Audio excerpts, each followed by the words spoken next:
ಮತ್ತಾಯನ ಸುವಾರ್ತೆ 20ನೇ ಅಧ್ಯಾಯ 1ರಿಂದ 16. Matthew gospel chapter 20 1 to 16. ಪರಲೋಕ ರಾಜ್ಯ ಒಬ್ಬ ಮನೆ ಯಜಮಾನನಿಗೆ ಹೋಲಿಕೆ ಆಗಿದೆ. ಸ್ವಲ್ಪ ನೋಡಿಮ, பரலோக ராஜ்யம் எதுக்கு ஒப்பா இருக்கு? ஒரு லேண்ட் ஓனர் இருக்கு. சொல்லுங்கம்மா, லேண்ட் ஓனர். லேண்ட் ஓனர் என்ன? பெரிய ஒரு லேண்ட் ஓனர் பாரு, ஒரு ஆள் பாரு, அவருக்கு இந்த ராஜ்யம் ஒப்பா இருக்கா? பரலோக ராஜ்ಯ ಒಬ್ಬ ಮನೆಯ ಯಜಮಾನನಿಗೆ ಅವನು ದೊಡ್ಡ ಯಜಮಾನ ಅಲ್ವಾ, ಅವನಿಗೆ ಬೇಕಾದಂತ ತೋಟಗಳಿದೆ. ಹೆಣ್ಮಾತಿನ ತೋಟ ಬೇಕಾದಷ್ಟು ತೋಟಗಳಿದೆ. ಅದರಲ್ಲಿ ಇಲ್ಲಿ ಪ್ಯಾರಾಬಲ್ ಯೂಸ್ ಮಾಡುವಂತ ತೋಟ ಯಾವ್ದಂದ್ರೆ ದ್ರಾಕ್ಷಾ ತೋಟ. ದ್ರಾಕ್ಷಾ ತೋಟದಲ್ಲಿ 4-5 ತಿಂಗಳು ಕಷ್ಟಪಟ್ಟು ಅವನು ಬೀಜವನ್ನು ಬಿತ್ತಿ ಈಗ ಅದು ಬೆಳೆದು ಫಲ ಕೊಯ್ಯುವ ಕಾಲಕ್ಕೆ ಸ್ಟೋರಿ ಚೆನ್ನಾಗಿ ಅರ್ಥ ಮಾಡ್ಕೊಳ್ಳಿ. ಒಬ್ಬ ಯಜಮಾನ ಇದ್ದ, ಅವನಿಗೆ ಬಹಳ ತೋಟಗಳಿದೆ. ಆದ್ರೆ ಈ ಪ್ಯಾರಾಬಲ್ ಅಲ್ಲಿ ಅವನು ಮುಖ್ಯವಾದ ತೋಟ ಯಾವ್ದಂದ್ರೆ ದ್ರಾಕ್ಷಾ ತೋಟ. நல்லா கேக்குதுங்களா? திராட்சை தோட்டம். இந்த திராட்சை தோட்டத்துல விதைகளை விதைச்சு கனிகள் எல்லாம் வந்து ஒரு 5 மாசம் ஆயிடுச்சு. இப்ப என்ன அறுக்கிற காலம், ஹார்வெஸ்டிங் டைம். இந்த ஹார்வெஸ்டிங் டைம்ல சீக்கிரமா ஹார்வெஸ்ட் பண்ணணும். ಹಾರ್ವೆಸ್ಟಿಂಗ್ ಆಫ್ ಗ್ರೇಪ್ ಅದು ಬೇಗ ಮಾಡಬೇಕು.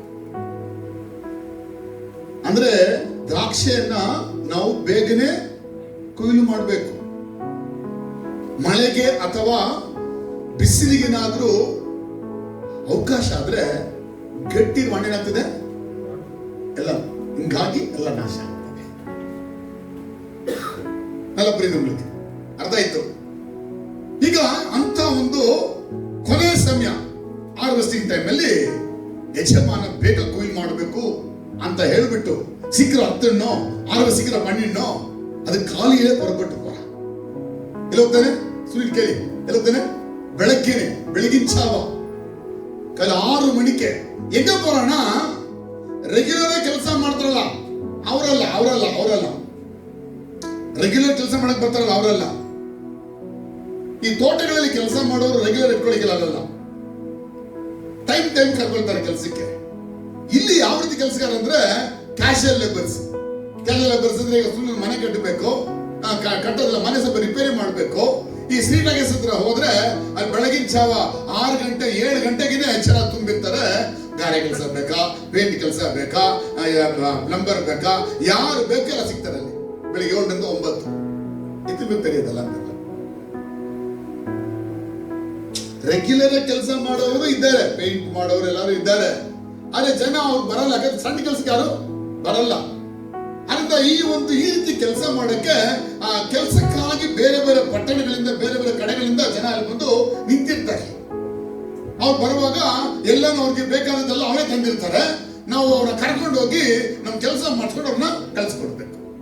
ಈ ಸ್ಟೋರಿಲಿ ಮಾತ್ರ ಲೇಬರ್ಸ್ ಯಾರು ಅಂತ ಹೇಳಿದ್ರೆ ದ ವಿನ್ಯಾರ್ಡ್ ಲೇಬರ್ಸ್ ಅಂತ ಹೇಳಿದ್ರೆ ಕ್ಯಾಶುಯಲ್ ಲೇಬರ್ಸ್. ಅದು ಯಾಕೆ ಸಿಗ್ತಾರೆ? ಅವರು ಯಾವತ್ತು ಬೇಕಾ ಸಿಗ್ತಾರೆ. ಆದ್ರೆ ಅವರು ರಸ್ತೆಯಲ್ಲಿ ನಿಂತಿರ್ತಾರೆ. ಇವನು 6 ಗಂಟೆಗೆ ಹೋಗಿ ಒಂದು ಕೂಟನ ಕರ್ಕೊಂಡ್ಬಿಡ್ತಾನೆ. ತುಂಬಾ ಇದೆ ಒಂದು ತೋಟ, ದೊಡ್ಡ ಇದೆ, ಜಾಸ್ತಿನ ಕರ್ಕೊಂಡ್ರೆ ವೇಸ್ಟ್ ಆಗುತ್ತೆ ಅಂತೇಳಿ ಬೆಳಗಿನ ಜಾವ ಹೋಗಿ 6 ಗಂಟೆಗೆ ಸ್ವಲ್ಪ ಕರ್ಕೊಂಡ್ಬಿಟ್ಟ. ಆಮೇಲೆ ನೋಡಿದ 9 ಗಂಟೆಗೆ ಇದು ಜಾಸ್ತಿ ಇದೆ, ಇದು ಆಗಲ್ಲ ಅಂತೇಳಿ ಇನ್ನೊಂದು ಕೂಡ ಕರ್ಕೊಂಡ್ಬಿಟ್ಟ. ಆಮೇಲೆ ನೋಡ್ದ ಅಯ್ಯೋ ಲೇಟ್ ಆಗೋಯ್ತದಲ್ಲ, ಏನ್ ಮಾಡೋಣ 12 ಗಂಟೆಗೆ ಹೋಗೋಣ ಅಂತೇಳಿ 12 ಗಂಟೆಗೆ ಹೋಗಿ ಇನ್ನೂ ಸ್ವಲ್ಪ ಕರ್ಕೊಂಡ್ಬಿಟ್ಟ. ಅಯ್ಯೋ ಸಾಲಲ್ಲ, ನೀನು ತೊಂದರೆ ಅದೇನು ಮಾಡೋದು ಅಂತೇಳಿ 3 ಗಂಟೆಗೆ ಹೋದ. 3 ಗಂಟೆಗೂ ಕರ್ಕೊಂಡ್ಬಿಟ್ಟ. ಚೆನ್ನಾಗಿ ಕೇಳಿ 3 ಗಂಟೆಗೆ ಹೋಗ್ಬಿಟ್ಟು ನೋಡ್ದ, ಅಯ್ಯೋ ಇನ್ನೂ ಇಷ್ಟೊಂದಿದೆಲ್ಲಪ್ಪ, ಆಮೇಲೆ ಏನೋ ತೊಂದರೆ ಬಂದ್ರೆ ಅದೇನ್ ಮಾಡೋದು, ಬೆಳೆ ಎಲ್ಲ ನಾಶ ಆಗೋಯ್ತು ಅಂತೇಳಿ 5 ಗಂಟೆಗೂ எப்போ போனாங்க? காலை 6 மணி, 9 மணி, 12 மணி, 3 ಮಣಿ, 5 ಮಣಿ. ಎಲ್ಲರೂ ಕೂಡ ಸ್ಪಿರಿಚುವಲ್ ಆಗಿ ನಿಮ್ ಜೊತೆ ಮಾತಾಡ್ತೀನಿ ಆಮೇಲೆ. ಫಸ್ಟ್ ಸ್ಟೋರಿ ಆಮೇಲೆ ಹಲ್ಲೆಲೂಯಾ. ಈ ಮೊದಲನೇ 6 ಗಂಟೆಗೆ ಬಂದ ಕರ್ಕೊಂಡ್ ಬಂದಲ್ಲ, ಅವ್ರ ಜೊತೆ ಮಾತ್ರ ಮಾತುಕತೆ ಮಾಡ್ಕೊಂಡ. ಏನ್ ಮಾತುಕತೆ ಮಾಡ್ಕೊಂಡ?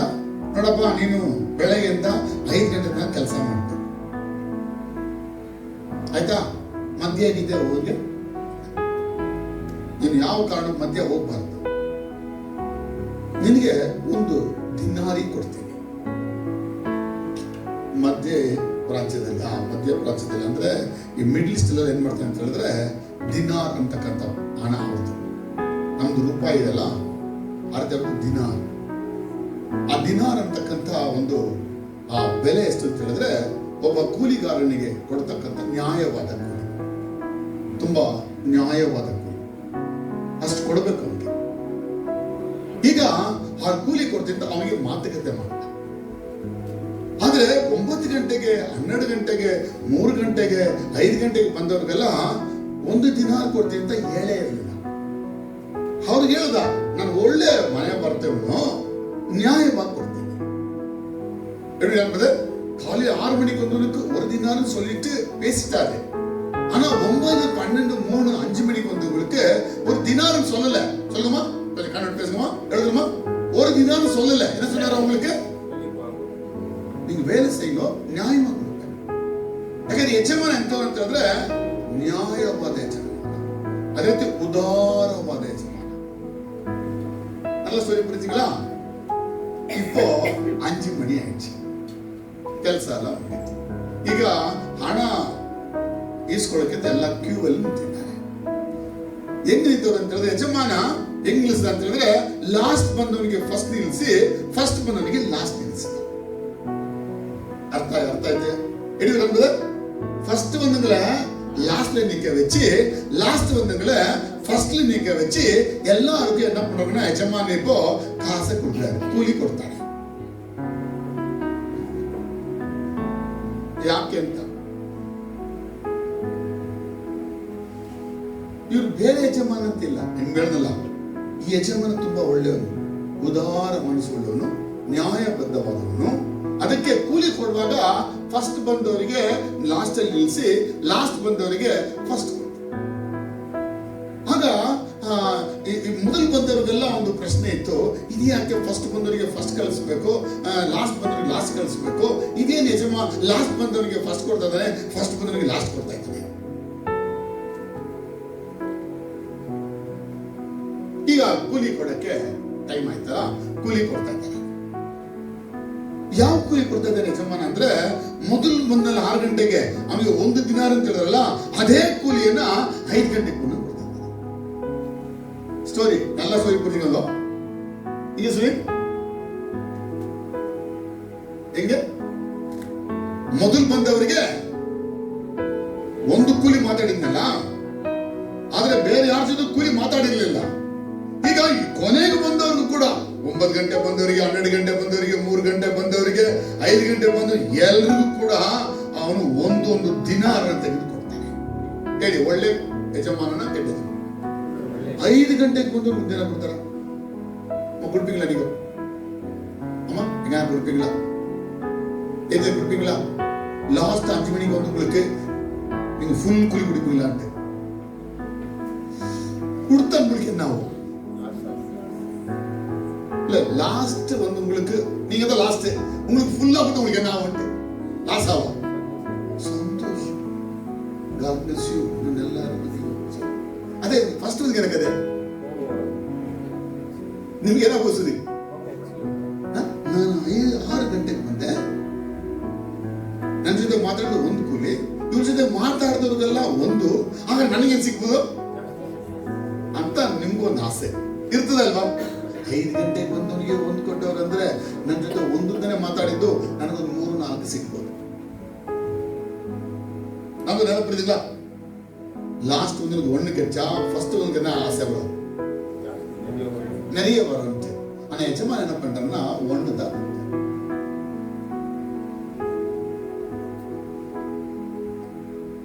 ಸ್ಟೋರೀಸ್ ಅರ್ಥ ಮಾಡ್ಕೊಳ್ಳಿ. ಆ ಒಂದು ಇಸ್ಕೊಂಡಂತ ಆ ಮೊದಲು ಬಂದವರು ಕೋಪ, ಆ ಕೊನೆಗೆ ಬಂದವರಿಗೆ ಕೊಟ್ಟಿದ್ದಕ್ಕೆ ಹೊಟ್ಟೆ ಕಿಚ್ಚಿಬಿಡ್ತು. ಆಗ ಯಜಮಾನ ಏನ್ ಮಾಡ್ದಂದ್ರೆ, ಬನ್ನಿ ಬನ್ನಿ ಬನ್ನಿ, ನಿಮ್ ಜೊತೆ ನಾನು ಮಾತಾಡ್ತೀನಿ, ನೀವು ಗಲಾಟೆ ಮಾಡ್ತಾ ಇದ್ದೀರಾ, ಬನ್ನಿ ಬನ್ನಿ. ಏನ್ ಗಲಾಟೆ, ಇನ್ನೂ உங்களுக்கு ಚಂಡೆ? ಕೊನೆಗೆ ಬಂದವನಿಗೆ ಕೂಲಿ ಕೊಟ್ಟಿದ್ದಕ್ಕೆ ನಿಮ್ಗೆ ಕೋಪ ಬರ್ತಿದೆ ಅಲ್ವಾ? ಕೋಪ ಅವ್ರ ಮೇಲೆ ಕೋಪ ಮಾಡ್ಕೊಳ್ತಾ ಇದ್ದೀರಾ. ಸರಿ, ದುಡ್ಡು ಯಾರ್ದು? ಚಲೋಮ್ಮ, ದುಡ್ಡು ಯಾರ್ದು?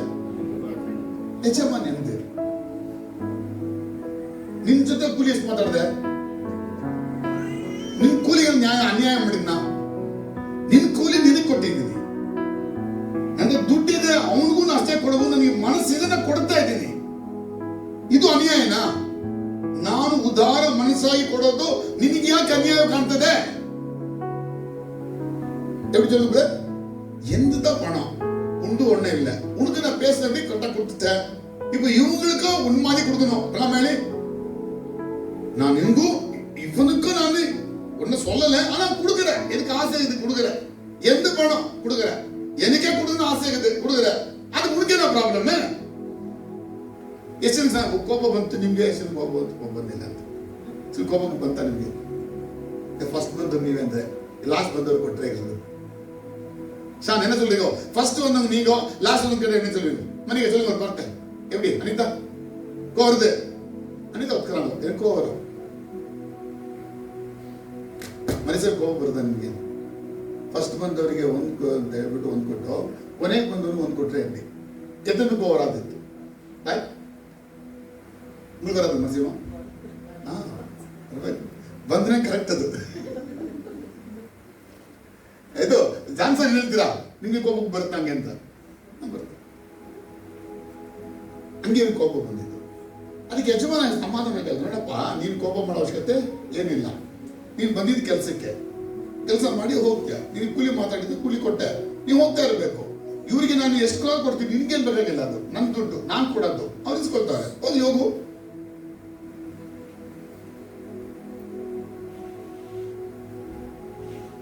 ಏನಾದ್ರು ಅರ್ಥ ಆಯ್ತಾ ಅಂತ? ಏನಾದ್ರು ಅರ್ಥ ಆಯ್ತಾ ಅಂತ ಹೇಳಿ. ಏನಾದ್ರೂ ಅರ್ಥ ಆಯ್ತಾ ಅಂತ? ಹೀಗೆ ಅವರಿಗೆಲ್ಲ ಕೊಟ್ಟು ಕಳಿಸಿ. ಮೊದಲು ಬಂದವರಿಗೆ ಒಂದೇ ಸಿಕ್ತು, ಕೊನೆಗೆ ಬಂದವರಿಗೂ ಒಂದೇ ಸಿಕ್ತು. ಮೊದಲಿದ್ದವರು ಕಡೆಯವರಾದ್ರು, ಕಡೆಯವರಾದ್ರು ಮೊದಲಾದ್ರು. ಇದನ್ನ ನಾವು ಹೆಂಗೆ ಅರ್ಥ ಮಾಡ್ಬಿಟ್ಟು ಅಂದ್ರೆ, ಸ್ಪಿರಿಚುವಲ್ ಆಗಿದ್ದವರೆಲ್ಲ ಫಸ್ಟ್ ಇದ್ದವರೆಲ್ಲ ಲಾಸ್ಟ್ ಬಂದ್ಬಿಟ್ವಿ, ಲಾಸ್ಟ್ ಇದ್ದವರೆಲ್ಲ ಫಸ್ಟ್ ಕೊಟ್ಟು ಅಂತ ಹೇಳ್ತಾರೆ. ಹಂಗೆಲ್ಲ ಅರ್ಥ ಇಲ್ಲ ಬೈಬಲ್. ಇದನ್ನೆಲ್ಲ ಅರ್ಥ ಮಾಡ್ಬಿಡೋದೆಲ್ಲ ತಪ್ಪು. ಇದು ಮೊದಲಿದ್ದವರೆಲ್ಲ ಕೊನೆ ಆದ್ರು, ಕೊನೆಯದವರೆಲ್ಲ ಮೊದಲಿದ್ರಲ್ಲ, ಇದು ಬಂದು ಪ್ರಾವೊಬ್ಬ. ಇದು ಜ್ಞಾನಂತೇಳಿ ಬರೆಯಲ್ಪಟ್ಟಿರುತ್ತ ವಿಷಯ. ಹೇಳಿ ಸತಿ ಕೂಡ ಆಮೆ ಅಂತೇಳಿ ಈ ಪರಮೇಶ್ವರ ಅರ್ಥ ಆಯ್ತಿದೆ. ಕಷ್ಟ ಧನಸಿಗೆ ಕಷ್ಟ ಆಯ್ತಿಲ್ಲ, ದಯವಿದೆ ಈಸಿ ಅಂಕಲ್ ಎಲ್ಲ ಪರಿಚಯ. ಈಗ ನೀವು ಯಾರು ಅಂತ ಹೇಳ್ತೀರಾ ಅಂತ, ಲ್ಯಾಂಡ್ ಓನರ್ ಯಾರು ಅಂತ? ಗಾಡ್ ಜೀಸಸ್ ಅಲ್ಲ, ಫಾದರ್ ಗಾಡ್. ತೋಟ ಯಾವುದು ಅಂತ? ಪರಲೋಕ ರಾಜ್ಯ. ಅಲ್ಲಿ ಕೆಲಸ ಮಾಡಕ್ ಬಂದವರು ಯಾರು ಅಂತ? ವಿಶ್ವಾಸಿಗಳು. ದೇವರು ನಂಬಿ ದೇವರಾಜ್ಯಕ್ಕೆ ಬರುವ ವಿಶ್ವಾಸಿಗಳು ಬಂದು ಮಾಡಿದ ಸೇವೆ. ಹೇಳಿ, ಸೇವೆ. ನಮ್ಮ ರಕ್ಷಣೆ ಆದ್ರೆ ನಾವು ಮಾಡಬೇಕಾದ ನಮ್ಮ ಜವಾಬ್ದಾರಿ ಸೇವೆ. ಆ ದಿನ ಪೂರ್ತಿ ಕೆಲಸ ಮಾಡಲ್ಲ, ದ ಡೇ ಆಫ್ ವರ್ಕ್. ಅದು ಲೈಫ್ ಟೈಮ್, ನಮ್ಮ ಜೀವನ ಕಾಲ. ಅವ್ರು ಬೆಳಗಿದ್ದ ಬಂದು ಸಂಜೆ ತನಕ ಮಾಡಲ್ಲ, ಅದು ನಮ್ಮ ಜೀವನ ಕಾಲ. ಆ ಕಾಲದಲ್ಲಿ ನಾವು ಸೇವೆ ಆರಂಭದಲ್ಲಿ ಬರ್ಬೋದು, ಮಧ್ಯದಲ್ಲೂ ಬರ್ಬೋದು. ಬೆಳಗ್ಗೆ ಬೇಗ ಬಂದವರು ಅಂದ್ರೆ ಅವ್ರ ಸೇವೆಗೆ ಬೇಗ ಚಿಕ್ಕ ವಯಸ್ಸಲ್ಲೇ ಬರ್ಬೋದು, ಕೆಲವರು ಸೇವೆಗೆ ಮಧ್ಯ ವಯಸ್ಸಲ್ಲಿ ಬರ್ಬೋದು, ಕೆಲವರು ಸಾಯಕ್ಕೆ ಮುಂಚೆನೂ ಬರ್ಬೋದು. ಕಾಲ ಇದನ್ನಲ್ಲ, ಕೊನೆ ಲಾಸ್ಟ್ ಸೇವೆನೇ ಮಾಡಲಿ ಕೊಟ್ಟದೆ. நிறைய கிறிஸ்துவ கத்தா அந்த திருட மாதிரி என் மேல இட்டு நான் நல்லா பண்ணேன். அப்படி சில பேருக்கு தான் கிடைக்கும், எல்லாரும் கிடைக்காது. சொல்லுங்க, எல்லாருக்காக ಸಂಜೆ ಅಂದ್ರೆ ಏನು? ಸಂಜೆಯಲ್ಲಿ ತಾನೆ ಅವನು ಎಲ್ಲರಿಗೂ ಏನ್ ಮಾಡ್ದ? ಕೂಲಿ ಕೊಟ್ಟ. ಅದೇ ನಿತ್ಯತ್ವ. ಈವ್ನಿಂಗ್ ನಿತ್ಯತ್ವ ಅಂದ್ರೆ ನಮ್ಮ ಜೀವನ ಮುಗಿದ ಮೇಲೆ ನಾವೆಲ್ಲ ಹೋಗ್ತೀವಿ? ನಿತ್ಯತ್ವಕ್ಕೆ ಹೋಗ್ಬೇಕು, ಇಟರ್ನಿಟಿ. ಅಲ್ಲಿ ಬಂದು ಎಲ್ಲರಿಗೂ ಕೂಲಿ ಕೊಟ್ಟರಲ್ಲ, ಅವ್ರು ಯಾರು ಅಂತ? ಯೇಸು ಸ್ವಾಮಿ. Very good. ಕೂಲಿ ಕೊಡ್ತಾங்களே, ಅವ್ರು ಯಾರು? ಸ್ಟೀವಾರ್ಡ್. ಯಾರು? ಜೀಸಸ್. ஏன்னா அவருக்கு தான் இந்த அதிகாரம் கொடுக்கப்பட்டிருக்கு ஜட்ஜ் பண்றதுக்கு. ದಿನಾರ್ ಅಂದ್ರೆ ಆ ಕಾಸು, ಅದೇ ನಿತ್ಯ ಜೀವ. அந்த காசு இருக்குங்களே, ಅತ್ತ ನಿತ್ಯವ. ನಾನು ನಿಮಗೆ ಸ್ಟೋರಿ ಅತ್ತ ಎರಡು ಕೂಡ ಹೇಳಿ.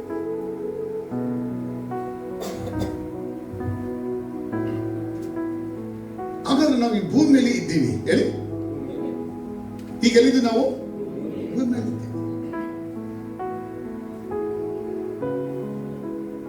ನಾವು ಭೂಮಿಗೆ ಹೆಂಗ್ ಬಂದ್ವಿ ಅಂತ, ಭೂಮಿಗೆ ಎಲ್ಲಿ ಬಂದ ನಾವು ಬಂದ್ವಿ?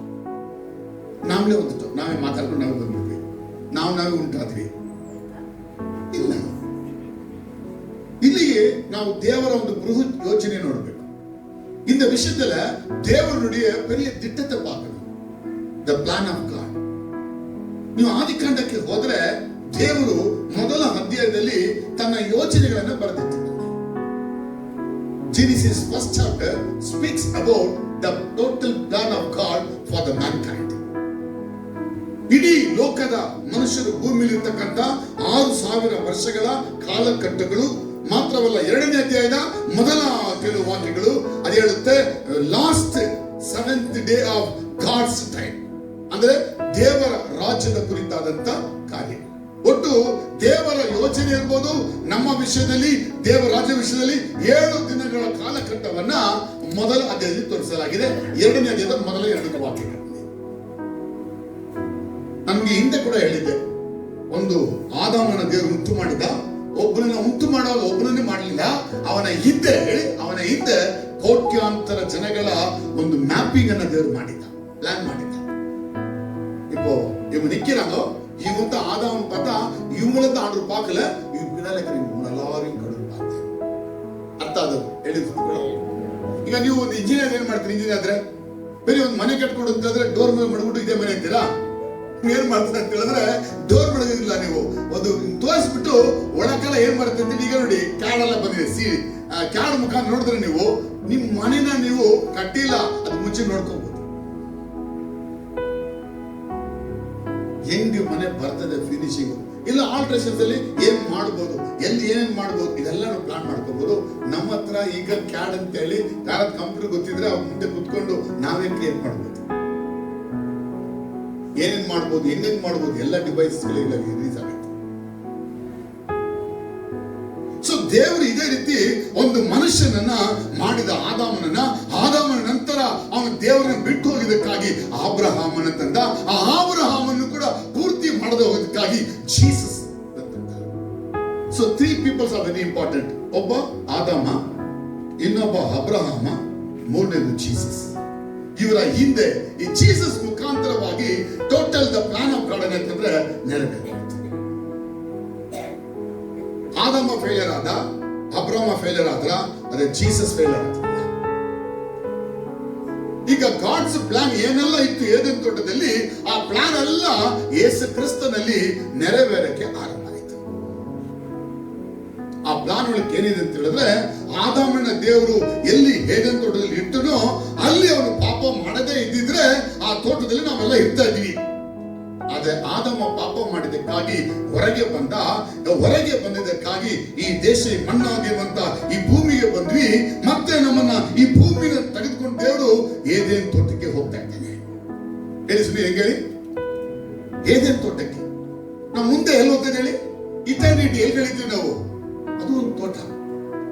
ಯೇಸು ಪ್ರಾರ್ಥನೆ ಮಾಡಿದಲ್ಲಿ ಅದು ಒಂದು ತೋಟ. ಯೇಸು ಸತ್ಯದಲ್ಲಿ ಅದು ಒಂದು ತೋಟ. ಯೇಸು ಊತಾಗಿದ್ದಲ್ಲಿ ಅದು ಒಂದು ತೋಟ. ಬೈಬಲ್ ತೋಟಕ್ಕೆ ತುಂಬಾ ಪ್ರಾಮುಖ್ಯತೆ ಉಂಟು. ಅಬ್ರಾಹ್ಮನ ಕೂಟ ಎಲ್ಲಿ ವಾಸ ಮಾಡ್ದ ಅಂದ್ರೆ ಆದಷ್ಟು ತೋಟಗಳಲ್ಲೇ ವಾಸ ಮಾಡ್ದ. ಮಮ್ರೆ ಎಂಬ ತೋಪು ಅಂದ್ರೇನು? ತೋಟ. ಹೇಳಿದ್ರು ಕೂಡ ಆಮೇಲೆ ಅಮ್ಮನಿಗೆ ತಿಳಿದ್ರು ಆಮೇಲೆ ಅಲ್ಲೆಲ್ಲೂಯ್ಯ. ಹೀಗೆ ದೇವರು ತನ್ನ ಯೋಚನೆ ಮಾಡಿ ಎಲ್ಲವನ್ನ ಮಾಡಿದ. ಆ ಕಾಲಕ್ಕೆ ಜನರನ್ನೇ ಮಾಡ್ತಾನೆ, ತನ್ನ ರಾಜ್ಯಕ್ಕೆ ತರುವುದಕ್ಕಾಗಿ ಮನುಷ್ಯರನ್ನು ಉಂಟು ಮಾಡ್ತಾನೆ. ಆ ಮನುಷ್ಯರು ಉಂಟು ಮಾಡುವಾಗ ಒಳ್ಳೆಯವರು ಉಂಟಾಗ್ತಾರೆ, ಕೆಟ್ಟವರು ಉಂಟಾಗ್ತಾರೆ. ಕೆಟ್ಟವರು ಯಾಕೆ ಉಂಟಾಗ್ತಾರೆ ಅಂದ್ರೆ, ಆದಾಮ ಮಾಡಿದ ಪಾಪದ ನಿಮಿತ್ತವಾಗಿ ಆದಾಮನಿಂದ 2 ಸಂತತಿಗಳು ಬಂತು. ಹೇಳಿ, ಒಂದು ಸಂತತಿ ಕಾಯಿನು, ಒಂದು ಸಂತತಿ ಸೇತು. ಆಬೇಲ್ ಬಿಟ್ಬಿಡಿ, ಆಬೇಲ್ ಸತ್ತೋದ, ಅವನ ಬದಲಾಗಿ ಸೇತ್ ಬಂದಿದ್ದು. ಹೇಳಿ ಬಾಯ್ತಾರೆ, ಒಂದು ಸೇತ್ ಸಂತತಿ, ಇನ್ನೊಂದು ಕಾಯಿನ್ ಸಂತತಿ. ಕಾಯಿನ್ ಸಂತತಿ ಸಂಪೂರ್ಣವಾಗಿ ಪಿಶಾಚಿಯ ಸಂತತಿಯಾಗಿ ಭೂಲೋಕವನ್ನ ಕೆಡಿಸುವಂತ ಸಂತತಿಯಾಗಿ ಮಾರ್ಪಟ್ಟು, ಸೇತ ಸಂತತಿ ದೇವರ ಸಂತತಿಯಾಗಿ ದೇವರಿಗೆ ರಾಜ್ಯ ಕಟ್ಟಲಿಕ್ಕೆ ಸಹಾಯ ಮಾಡ್ತು.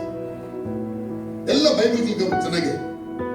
ಅಲ್ಲಿಂದ ಆದಾಮನಿಂದ ನೋವ ತನಕ ಒಂದು ಚರಿತ್ರೆ. ಹೇಳಮ್ಮ, ಆಡಮ್ ಟು ನೋವ ಒಂದು ಚರಿತ್ರೆ. ಇದನ್ನ ಹೇಳ್ತೀವಿ 6 ಗಂಟೆಗೆ ಬಂದು. ಅರ್ಥ ಆದವರು ಆದಾಮನಿಂದ ನೋಹಾತನಿಗೆ ಬಂದವರು ಯಾರಿವರು? ಮುಂಜಾನೆ ಬರೋದ 6 o'clock ಈ ಕೂಟ. ಚಲೋ ರಾಮೇನ್ ಹಾಲೆಲೂಯ, ಚಲೋ ರಾಮೇನ್ ಹಾಲೆಲೂಯ. ಇವರು ಒಳಕ್ಕೆ ಯಾರ್ಯಾರು ದೇವರನ್ನ ಕಂಡುಕೊಂಡ್ರೋ ಅವರೆಲ್ಲರೂ ಕೂಡ ಈ ನಿತ್ಯ ಜೀವಕ್ಕೆ ಹೊರಟರು. ಉದಾಹರಣೆಗೆ ಆನು, ನೋಹ ಹೊರಟ.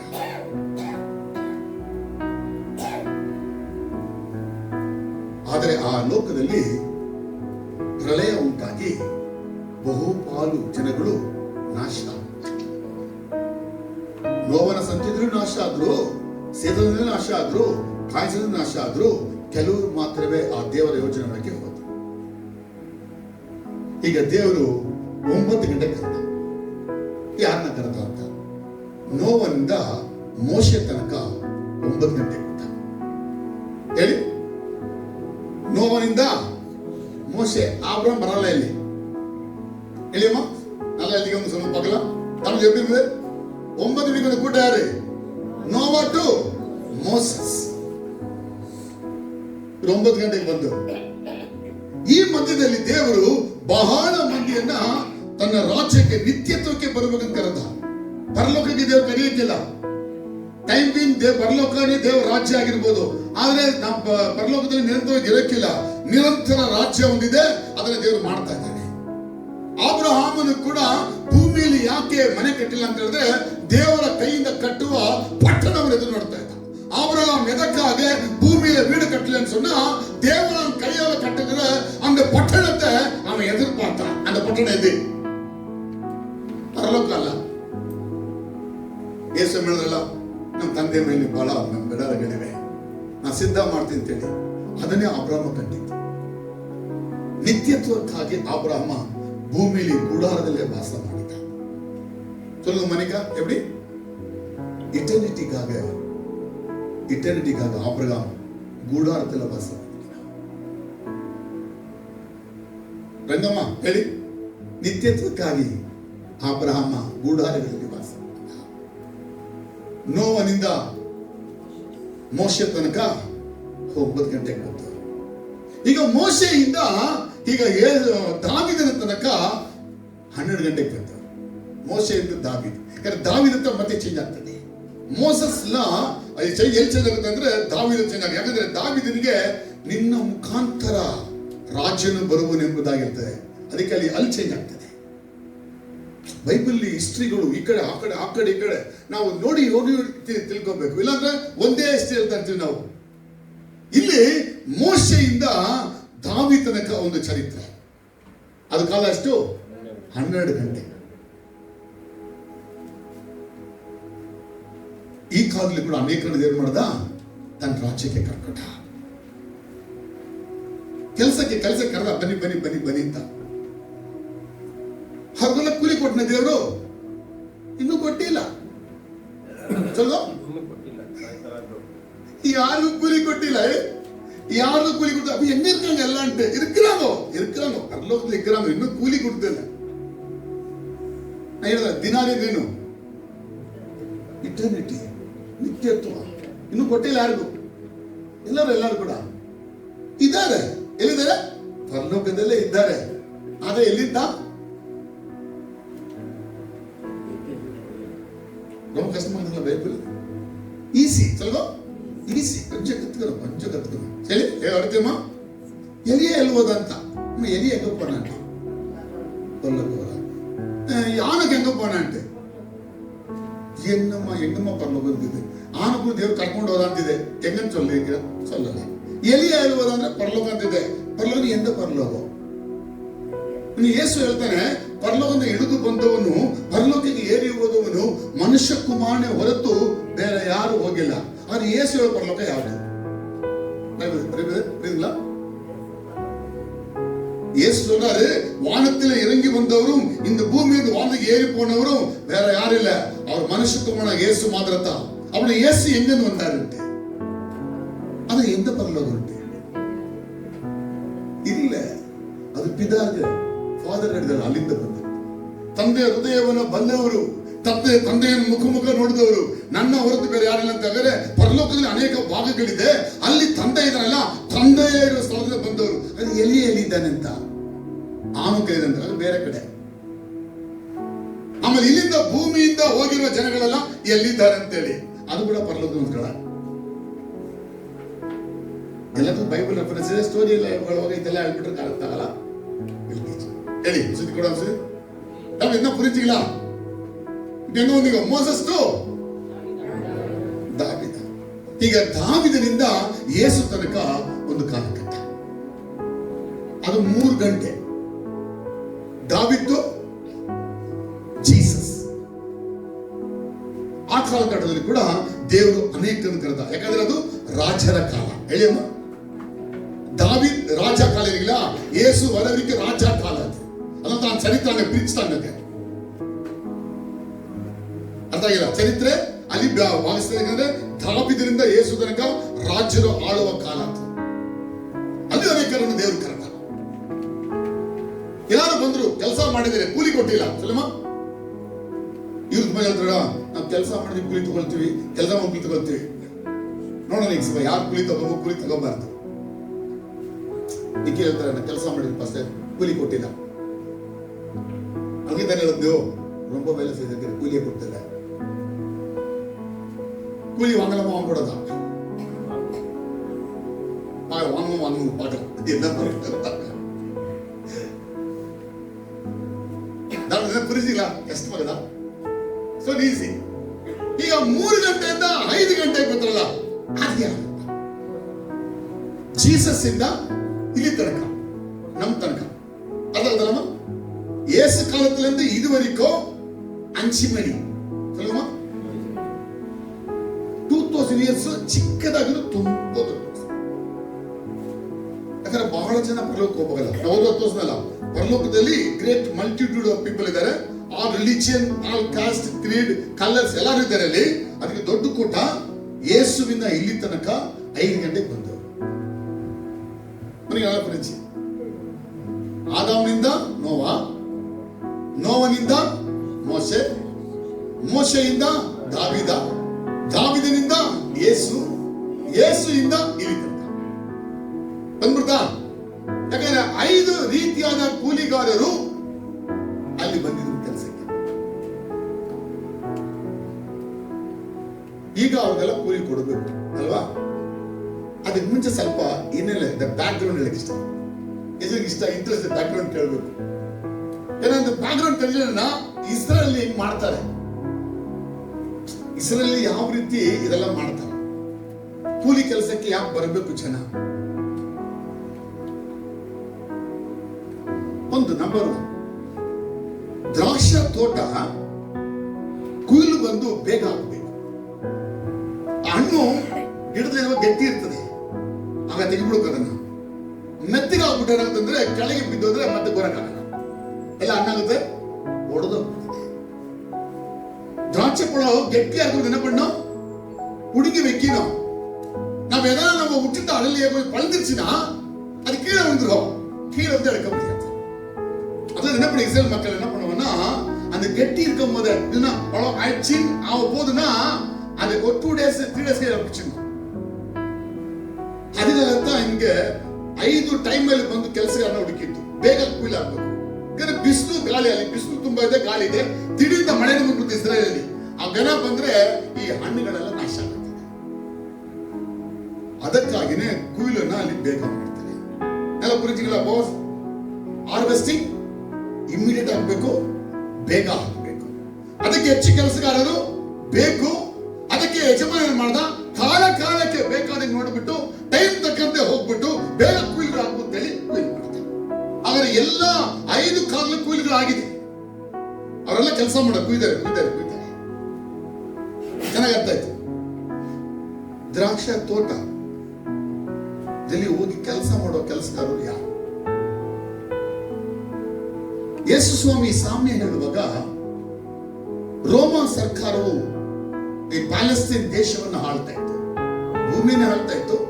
ಮುಖ್ಯವಾಗಿ ಇಸ್ರೇಲ್, ಇಸ್ರೇಲ್ ಅಲ್ಲಿ ಈ ರೋಮ ಸರ್ಕಾರ ಆಳ್ತಾ ಇತ್ತು. ಈ ಸರ್ಕಾರ ಯಾವ ರೀತಿ ಆಳ್ತಾ ಇತ್ತು ಅಂತ ಹೇಳಿದ್ರೆ, ಇಸ್ರಾಯೇಲ್ ಸ್ವಂತ ಭೂಮಿಗಳನ್ನೇ ಅವರಿಗೆ ಸಾಲ ಕೊಟ್ಬಿಟ್ಟು ಗೌರ್ಮೆಂಟ್ ಇಂದ ಭೂಮಿಯನ್ನು ಕಿತ್ಕೊಂಡ್ಬಿಡ್ತು. ಇದು ನಡೆದಿದ್ದು ನೋಡಿದ್ರೆ ಎಲ್ಲರೂ, ಬೈಬಲ್ ನೋಡಿದ್ರೆ ಎಲ್ಲರೂ. Is any old Testament reference? பூமி உங்களுக்கு பிரதர், உங்க பூமி, உங்களுக்கு விதைக்கிறதுக்குள்ள காசு இல்ல.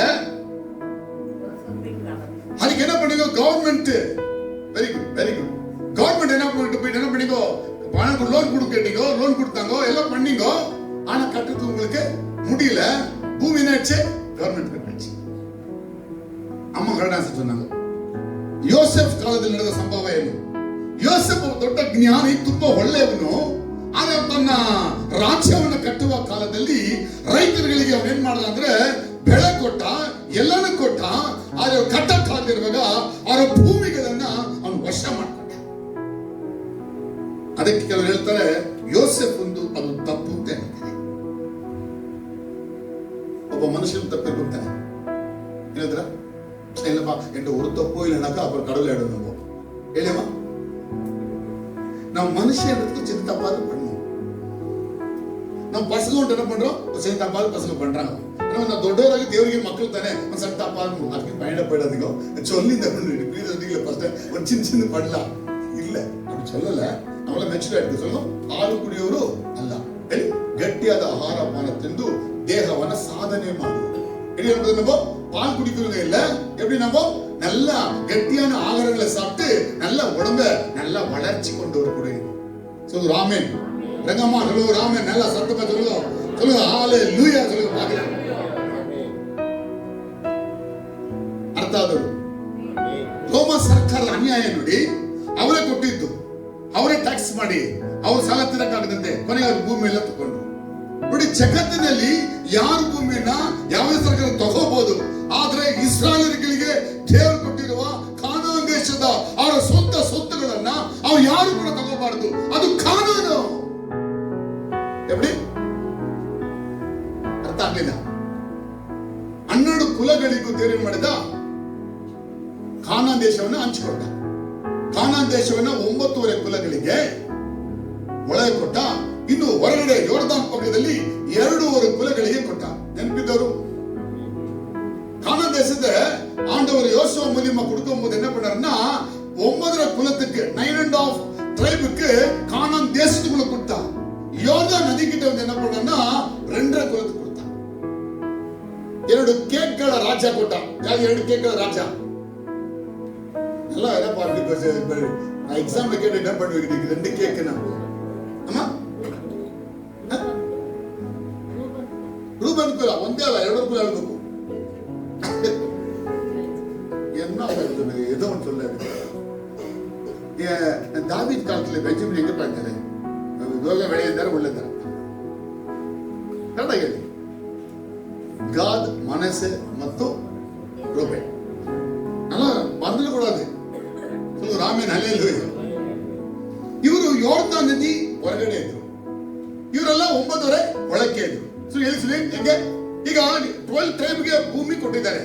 ಈ ಭೂಮಿನ ಇವ್ರು ಮಾರಂಗಿಲ್ಲ, ಯಾಕಂದ್ರೆ ಇವ್ರು ಸ್ವಂತ ಭೂಮಿ ಎಲ್ಲ ಇದು. ಇಸ್ರಾಯೇಲಿಗೆ ಕೊಡಲ್ಪಟ್ಟ ಈ 12 ಕುಲ ಕೊಡಲ್ಪಟ್ಟಂತ ಈ ರಾಜ್ಯ, ಈ ದೇಶ ದೇವರವರಿಗೆ ಅಬ್ರಾಮನಿಗೆ ವಾಗ್ದಾನ ಮಾಡಿದಂತೆ ಆ ದೇಶವನ್ನು ಅವರಿಗೆ ಕೊಡುವಾಗ ಇದು ನನ್ನ ಸೊತ್ತು, ನಿಮ್ಮದಾಗಲಿ, ಮಾರುವುದಕ್ಕೇನಿಲ್ಲ, ನಿಮಗೆ ಹಕ್ಕಿಲ್ಲ. ಸೆಲ್ಫ್ ಅದನ್ನ ಹೆಣ್ಣು ಮಕ್ಕಳು ಹೋಗಿ ಮೋಶನ ಕೇಳ್ತಾರೆ, ನಮ್ಮ ಭೂಮಿ ನಮಗಿದೆ, ನಮ್ಮನ್ನ ಯಾರಾದ್ರೂ ಮದುವೆ ಆದ್ರೆ ಬೇರೆ ಕಡೆ ಹೊಂಟೋಗುತ್ತಲ್ಲ, ಹೆಂಗೆ ನಮಗೇನ್ ಸಿಗಲ್ವಲ್ಲ ಅಂತೇಳಿ ನೋಡಿದ್ರಾಗ ನೀವು. ಯಾಕಂದ್ರೆ ಭೂಮಿ ಕೊಡೋರಿಗೆ ಇಷ್ಟ ಇಲ್ಲ, ಯಾಕಂದ್ರೆ ಕಷ್ಟ ಕೊಡಂಗಿಲ್ಲ. ಹಿಂಗ್ ಉದಾಹರಣೆ ಹೇಳ್ತೀನಿ. ಅಹಾಬ ರಾಜ ಏನ್ ಮಾಡ್ತಾನೆ, ಒಬ್ಬ ವ್ಯಕ್ತಿಯ ತೋಟವನ್ನು ನೋಡಿ ಸಂತೋಷ ಪಡ್ತಾನೆ. ನಾಬೋತ್ ಕೇಳಿದ್ರಾ? ನಾಬೋತ್ ಎಲ್ಲಿದ್ಯಪ್ಪ? ನಾಬೋತ್ ಹೇಳಿ. ನಾಬೋತ್ ಒಬ್ಬ ದೊಡ್ಡ ವ್ಯಕ್ತಿ, ದೈವ ಭಕ್ತಿ ಉಳ್ಳವನು. ಅವನ ತೋಟ ಸುಂದರವಾಗಿ ಮಾಡಿದ. ಆ ತೋಟ ಎಲ್ಲಿತ್ತಂದ್ರೆ ಅಹಾಬ ರಾಜನಿಗೆ ಪಕ್ಕದ ಮನೆಯಲ್ಲೇ ಇತ್ತು.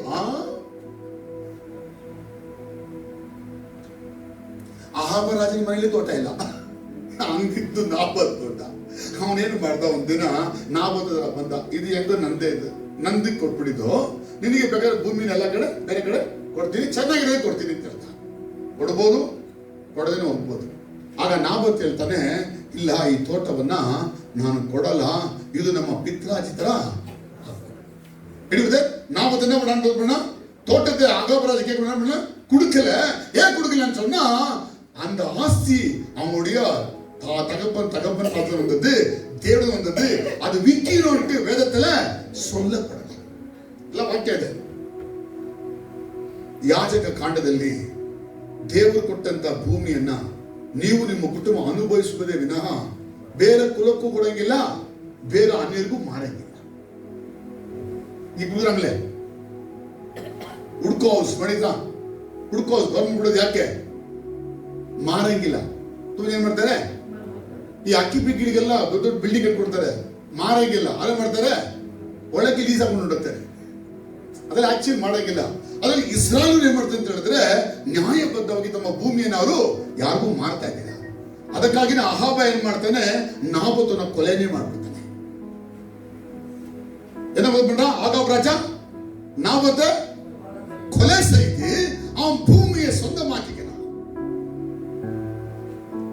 ஏன்னா நாபோத் சொன்னா, தேவ சட்டத்தின்படி இந்த பூமியை நான் கொடுக்க முடியாது, கொடுக்க முடியாதுன்றதுக்காக அவனை சாவடிச்சு, அவன் குடும்பத்தை சாவடிச்சு அந்த பூமியை ராஜா தன் ஒரு கேட் பண்ணி உள்ள வச்சுக்கிறான். ಸಟ್ಟೋ ರೋಮ ಸರ್ಕಾರದಲ್ಲಿ ರೋಮಾಯರಿಗೆ ಗುಲಾಮರುಗಳಾಗಿದ್ರು ಇಸ್ರಾಯೇಲ್ ಜನಗಳು. ಏನಾಗಿದ್ದಲ್ಲೋ ಎಲ್ಲ ಅಡಿಮೆನು. ಅಡಿಮೆ ಅಂದ್ರೇನು? ಸ್ಲೇವ್ಸ್ ಅಂದ್ರೇನು? ಅಧಿಕಾರ ಉಳ್ಳವನಿಗೆ ಅಧಿಕಾರ, ಅಧಿಕಾರ ಇದ್ದ ಇವರಿಗೆ ಯಾವ ಅಧಿಕಾರಗಳು ಇರೋದಿಲ್ಲ. ನಮ್ಮ ದೇಶ ಕೂಡ ಅಂತ ಪರಿಸ್ಥಿತಿಗೆ ಮುಂದೆ ಬರ್ಬೋದು. ಯಾರ ಮುಖಾಂತರ? ಇಲ್ಯುಮಿನಾಟಿಸ್ ಮುಖಾಂತರವಾಗಿ, ಅಥವಾ ಯಾರು ಇವರು ಏನ್ ಹೇಳ್ತಾರೆ ಸರ್, ಇನ್ನೊಂದಕ್ಕೆ ಹೆಸರು, ಒಂದು ಕೆಲವು ವ್ಯಕ್ತಿಗಳು ಭೂಮಿನ ಆಳ್ತಾರೆ. ಈಗ தெரியாதுங்க, யார் கூட தெரியாதா? அவங்க போட்ட சட்டத்தை மழை வரைக்கும் மழை ಬರ್ತೈತೆ ನೋಡಿದ್ರ, ಅದೇ ವರ್ಷನ ಮಳೆ ಅದು ಇಲ್ಲ ರೀ, ಎಲ್ಲ ಇದು ಮಾಡ್ತಾ ಇರೋದು. ಬಿಲ್ ಗೇಟ್ಸ್ ಕೇಳಿದ್ರ? ಈಕೆ ಗೊತ್ತಾಯ್ತಲ್ಲ, ಇದೆಲ್ಲ ಕೆಲವರು ಯೋಚನೆ ಮಾಡಿ ಕೊರೋನಾ ಬರ್ಸಿದ್ದಾರೆ, ಇವ್ರಿಗೆ ಬರ್ಸಿದ್ದು. ಕೊರೋನಾ ಯಾವುದೂ ಇಲ್ಲ, ನಿಜ ಅದು ಎಲ್ಲ ಫೇಕ್. ஜனங்களை பயமுறுத்தி, ஜனங்களை இது பண்ணி, இவங்கள லைஃப இந்த உலகத்தை கண்ட்ரோல் பண்றதுக்காக அவன் பண்ணக்கூட காரியம். கொரோனால போனது ஒண்ணே ஆயில, பயந்துதான் செத்து போயிட்டான். ಕೊರೋನಾದವರಿಗೆ ಕೆಲಸ ಮಾಡೋದಕ್ಕೆ ಏನು ಆಗಲಿಲ್ಲ, ಎದುರ್ಕೊಂಡಲ್ಲ ಅವನು ಸತ್ತದ. ಪಾಪ ನಮ್ಮ ಮನೆಯಲ್ಲಿ ಬಂದು ಗಲಾಟೆ ಮಾಡೋದಲ್ಲಿ ಸಮೇತ ಅವನಿಗೆ ಕೊರೋನಾ ಬಂತು, ತುಂಬಾ ಧೈರ್ಯಶಾಲಿ ಅವನು. ಕೊರೋನಾ ಬೆಳೆದಿಸ್ತೀನಿ ಹಾಕಿದ್ರೆ ಹಂಗೆ ಸತ್ತ. ಕೊರೋನಾ ನಿಜವಾಗಲಿಲ್ಲ, ಕೊರೋನಾ ಇಂಜೆಕ್ಷನ್ ಬೇಕಾಗಿಲ್ಲ, ತಗೊಳ್ಳೋಂಗೂ ಇಲ್ಲ. ಅದೇ ಕಾನೂನು ತಂದು ಸುಮ್ಮನೆ ತಗೊಳಕ್ ಕೊಟ್ಟಿದ್ದು, ತಗೊಂಡವ್ರಿಗೆ ಹಾರ್ಟ್ ಪ್ರಾಬ್ಲಮ್. ಇದೆಲ್ಲ ಅದನ್ನ ಇಲ್ಯುಮಿನಾಟಿಸ್ ಅಂತ ಹೇಳಿ ಕೆಲವು ಜನಗಳು ಭೂಮಿಯಲ್ಲಿ ಕಂಟ್ರೋಲ್ ಮಾಡ್ತಾ ಇದ್ದಾರೆ. ಅವ್ರನ್ನ ಕಂಟ್ರೋಲ್ ಮಾಡ್ತಾ ಇದ್ದು ಮೋದಿನೂ ಕೂಡ ಅವ್ರ ಕಂಟ್ರೋಲೇ ಇರುತ್ತೆ. ಇವು ಯಾರಂದ್ರೆ ಪಿಶಾಚಿಯ ಗುಂಪು. ಈ ಗುಂಪಿನ ಒಳಗಿಂದ ಬರೋವನೇ ಆಂಟಿ ಕ್ರೈಸ್ಟ್. ಇವ್ರು ಮಾತ್ರ ನಾವು ಕೇಳ್ತೀವಲ್ಲ, ಅದ್ರ ಪ್ರಕಾರ ನಮ್ಮನ್ನು ಇವ್ರ ಮಾತು ಕೇಳೋಕೆ ಮಾಡ್ತಾರೆ. ಆಮೇಲೆ ಹಲ್ಲೆಲೂಯಾ. ರೋಮ ಸರ್ಕಾರ ಇಸ್ರಾಯೇಲ್ ಜನಗಳನ್ನ, ಇಸ್ರಾಯೇಲ್ ದೇಶವನ್ನ ಆಳುವಾಗ ಅವರನ್ನ ಗುಲಾಮರಾಗಿ ಇಟ್ಕೊಂಡಿತ್ತು. ಆ ಸೊತ್ತುಗಳು ಇಸ್ರಾಯೇಲದೇ ಆಗಿದ್ರು ಕೂಡ ಲೋನ್ ಕೊಟ್ಬಿಟ್ಟು ತೀರ್ಸಕ್ಕಾಗದೆ ಹೋದಾಗ ಅವ್ರ ಭೂಮಿನ ವಾಪಸ್ ಈಗ ನಿರಾಶ್ರಿತರಾಗಿ ಮಾರ್ಬಿಟ್ರು ಇಸ್ರಾಯೇಲ್. ಇಸ್ರಾಯೇಲ್ ದೇಶದಲ್ಲೇ ಇದ್ದಾರೆ, ಅವರಿಗೆ ಈಗ ಕೆಲಸ ಇಲ್ಲ. ಅಂಡರ್ ಎಂಪ್ಲಾಯ್ಮೆಂಟು ಮತ್ತೆ ಅನ್ಎಂಪ್ಲಾಯ್ಮೆಂಟು ಅಲ್ಲಿ ಅಧಿಕವಾಗಿ. ಇಸ್ರಾಯೇಲ್ ದೇಶದಲ್ಲಿ ಓದ್ದವನಿಗೆ ಕೆಲಸ ಇಲ್ಲ, ಓದಿ ಮುಗಿಸಿರೋದು ಕೆಲಸ ಇಲ್ಲ. ಆಗ ಜನ ಏನ್ ಮಾಡೋದು ಅಂತ ಹೇಳಿದ್ರೆ ದಿನಕೂಲಿ ಕೆಲಸಗಳಿಗೆ ಹೋಗ್ತಾ ಇದ್ರು. ಯಾಕೆ ಹೋಗ್ತಾ ಇದ್ರು ಅಂತ ಹೇಳಿದ್ರೆ ತಮ್ಮ ಹೆಂಡತಿ ಮಕ್ಕಳನ್ನ ಸಾಕ್ಬೇಕಾಗುತ್ತೆ. ஏதோ வெளிக்கு போறாங்க, டெய்லி லேபர் பண்ணாங்க, அவங்க மனைவி பிள்ளைகளை வளர்க்கணும்னா அவங்க போகணும். ஆனா டெய்லி வேலை கிடைக்குமா? கிடைக்காது. வேலை யார் கொடுக்கணும்? ரோமன்ஸ் கொடுக்கணும். ரோமன்ஸ்க்கு யார் காக்கா பிடிக்கிறாங்களோ அவங்களுக்கு எல்லாம் வேலை கொடுப்பாங்க. ரோமன்ஸ் காக்கா பிடிக்கிறதுக்கு போனா வேலை கொடுக்க மாட்டாங்க. ರೋಮಾಯರ ಕೆಳಗೆ ಯಾರೆಲ್ಲ ಇರ್ತಾರೋ ಅವ್ರಿಗೆಲ್ಲ ಕೆಲಸ ಸಿಗುತ್ತೆ. ರೋಮಾಯರ ವಿರುದ್ಧ ಮಾಡ್ಕೊಂಡವರಿಗೆ ಕೆಲಸನೇ ಸಿಗುತ್ತೆ. ಹಿಂಗಾಗಿ ಇಸ್ರಾಯೇಲರು ಯೇಸುವಿನ ಕಾಲದಲ್ಲಿ ಬಹಳವಾಗಿ ಹಿಂಸೆಗೊಳಗಾಗಿ, ಕಷ್ಟಕ್ಕೊಳಗಾಗಿ, ಸೋತು ಹೋದವರಾಗಿ, ದುಡಿಯೋಕ್ಕಾಗಿ ಎಲ್ಲ ಪ್ರಯತ್ನ ಪಡ್ತಾ ಇದ್ರು. ಕೆಲಸ ಇಲ್ಲ. ಆ ಬೇಸ್ ಮೇಲೆನೆ ಈ ಒಂದು ಸಾಮೆಗೆ. ಅದಕ್ಕೆ ಜನ ಬೆಳೆ ಕರೆದ್ರಾವು ಬಂದ್ರು, 9 ಗಂಟೆಗೂ ಬಂದ್ರು, 12 ಗಂಟೆಗೂ ಬಂದ್ರು, 3 ಗಂಟೆಗೂ ಬಂದ್ರು, 5 ಗಂಟೆಗೂ ಬಂದ್ರು. ಯಾಕಂದ್ರೆ ಜನ 5 ಗಂಟೆಗೆ ಬಂದ್ರು ಒಂದ್ ಸ್ವಲ್ಪ ಆದ್ರೂ ಸಿಕ್ಕಿದ್ರೆ ಅಟ್ಲೀಸ್ಟ್ ಹೆಂಡತಿ ಮಕ್ಳಿಗೆ ಏನಾದ್ರು ಕೊಡಬಹುದಲ್ಲ ಅಂತ. ಅರ್ಥ ಆದ್ರು ಇಬ್ಬರ ಪ್ರೀತಿಗಳ ಅರ್ಥ ಆದ್ರು ಶಿವನ ಪ್ರೀತಿಗಳ.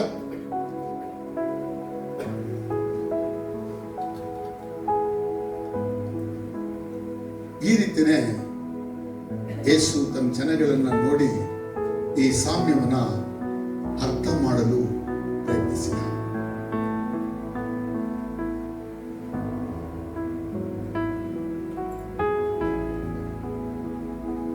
ಯೇಸು ಸ್ವಾಮಿ ಭೂಮಿಯಲ್ಲಿ ಹೆಚ್ಚಾಗಿ ಇದ್ದ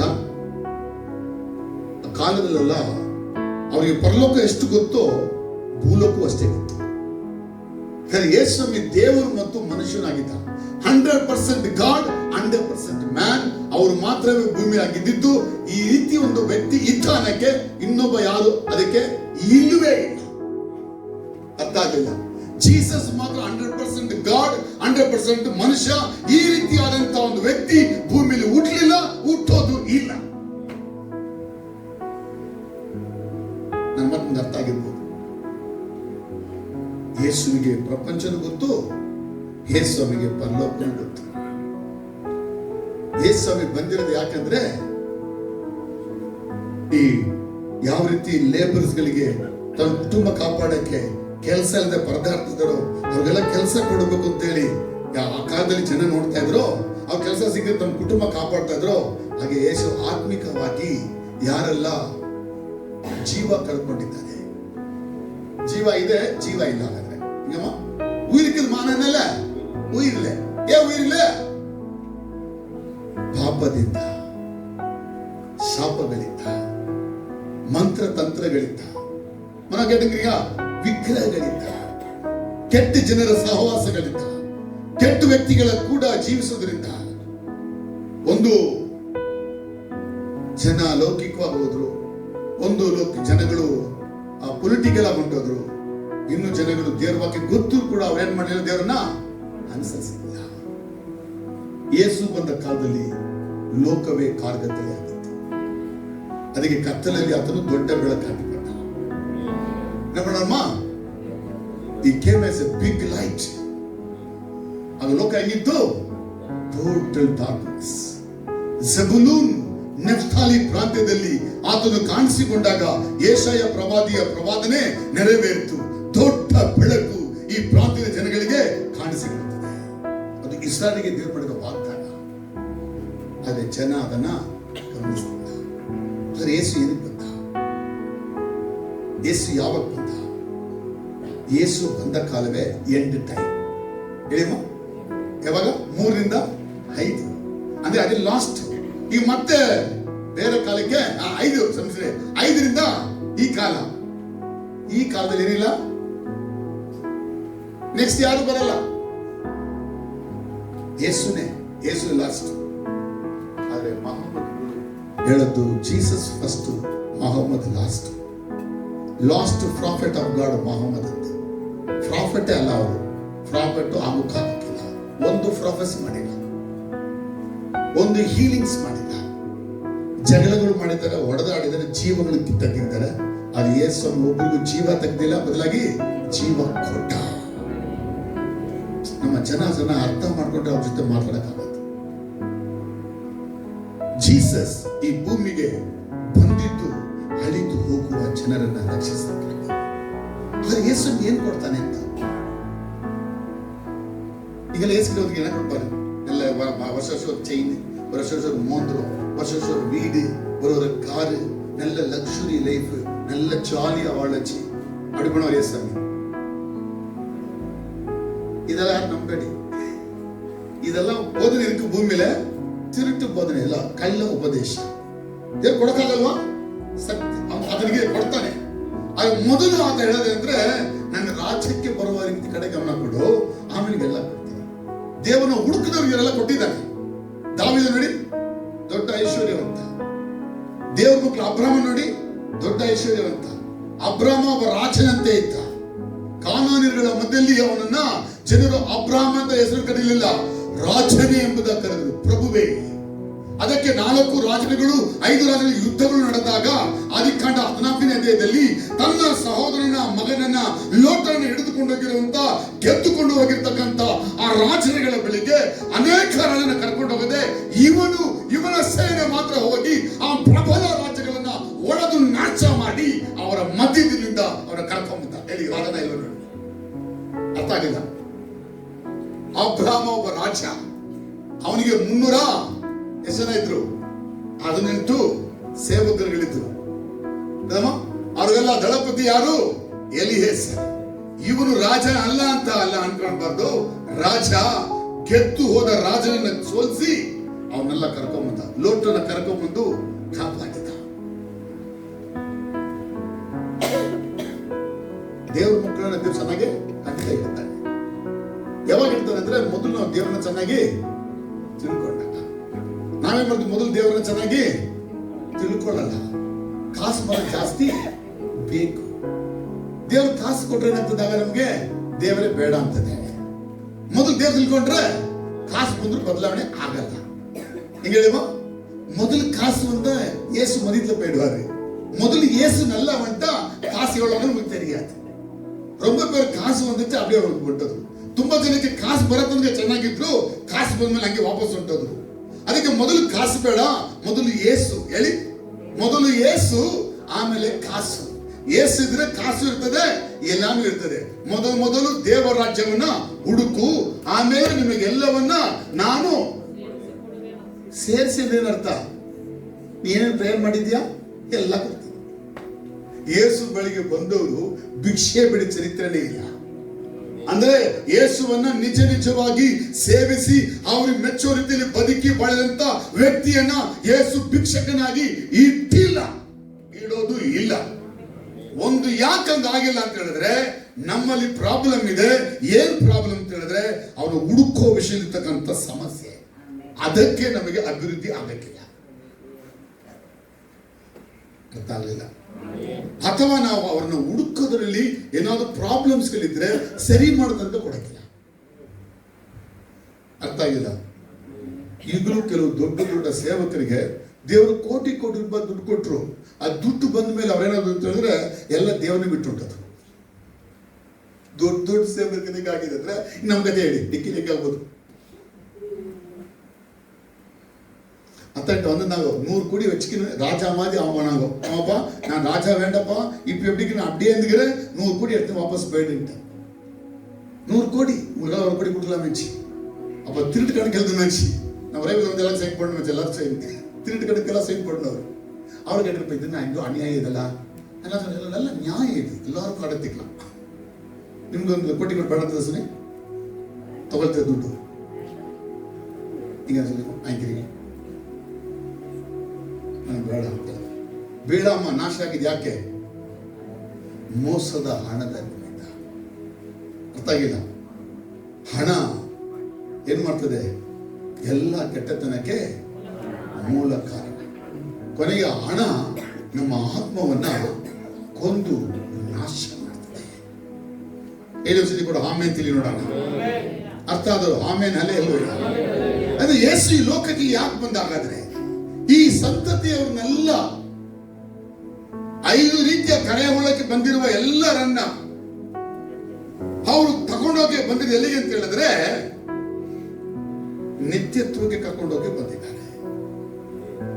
ಪರಲೋಕ ಕೊಡ್ತೀನಿ ಅಂತ ಯೇಸು ಹೇಳ್ತಾ ಇಲ್ಲ. ಏನ್ ಬರ್ತಾರಮ್ಮ? ನಿತ್ಯತ್ವ. ಯೇಸು ನಮಗೆ ಪರಲೋಕ ತರ ಬ್ರದರ್, ನಂತರ ನಿತ್ಯ வாழ்ವೆ. ಯೇಸು ನಂಬಿದವರಿಗೆ ಫ್ರೀ ಗಿಫ್ಟ್ ಆಫ್ ಗಾಡ್. என்ன பிரதர்? Everlasting life. உங்களுக்கு எவர்லாஸ்டிங் லைஃப் வேணுமா? உங்களுக்கு பரலோகம் வேணுமான்ட்டு கன்ஃபியூஷன் ஆன்ட்டு ಸಂಪತ್ ಕನ್ಫ್ಯೂಷನ್. ಚಾರ್ಲೆಸ್ ಪರಲೋಕ ಬೇರೆ ಎವರ್ಲಾಸ್ಟಿಂಗ್ ಬೇರೆನಾ? ಇಲ್ಲ ಬೇರೆ ಎಲ್ಲ ಒಂದೇ? ಕೊಂಚ நல்ல புரிஞ்சுக்கணும். எப்படி ಆಗುತ್ತೆ? ಪರಲೋಕನೇ ಬೇರೆ. ಯಾಕಂದ್ರೆ ಈಗಿರುವ ಭೂಮಿ ಆಕಾಶಗಳು ನಾಶವಾಗ್ತದೆ. ಪೇತ್ರ ಹೇಳ್ತಾನೆ ಇದೆಲ್ಲ ಸುಟ್ಟು ಬೆಂದು ಕರಗಿ ಮರೆಯಾಗಿ ಹೋಗ್ತದೆ. ನಾವು ಕಂಡು ಯೋಹಾನ ನೋಡ್ತಾ ಇದ್ದಂಗೆ ಪರಲೋಕದಿಂದ ಒಂದು ಪಟ್ಟಣ ಇಳಿದು ಬರ್ತಾ ಇದೆ. ಯಾವ ಪಟ್ಟಣ ಅದು? ಹೊಸ ಎರುಸಲೇಮ್. ಈ ಹೊಸ ಎರುಸಲೇಮ್ ನಿತ್ಯತ್ವದ ಒಂದು ನಿಜವಾದ ದೇವರ ವಾಸಸ್ಥಾನ. ಅಲ್ಲೇ ರಸ್ತೆಯಲ್ಲಿ ಹೆಂಗಿದೆ? ಚಿನ್ನದ ಬೀದಿ. ನೀವು ಪರಲೋಕಕ್ಕೆ ಹೋದಾಗ ರಸ್ತೆ ಚಿನ್ನ ಇಲ್ಲ ಅಲ್ಲಿ. ಈ ಇಟರ್ನಿಟಿಗೆ ಮಾತ್ರವೇ ಎಲ್ಲ ಇರುತ್ತೆ. ಈಗ ಹಾಗಾದ್ರೆ ಯೇಸು ಸ್ವಾಮಿ ರಕ್ಷಣೆ ಹೊಂದಿದವ್ರನ್ನ ಪರಲೋಕ ಕರ್ಕೊಂಡು ಹೋಗ್ಬಿಟ್ಟು ಅಲ್ಲಿಂದ ಎಲ್ಲಿ ಕರ್ಕೊಂಡು ಹೋಗ್ತಾರೆ ಅಂತ ಈಗ ನಿತ್ಯ ವಾಳುವ. ಆದ್ರೆ ಅನೇಕರು ಬಂದು ಮೇಲಿದ್ದಾರೆ ತಾನೆ, ಬರೋದಲ್ಲಿದ್ದಾರೆ. ಅವರು ಇನ್ನು ನಿತ್ಯ ಜೀವದೊಳಗೆ ಹೋಗಿಲ್ಲ.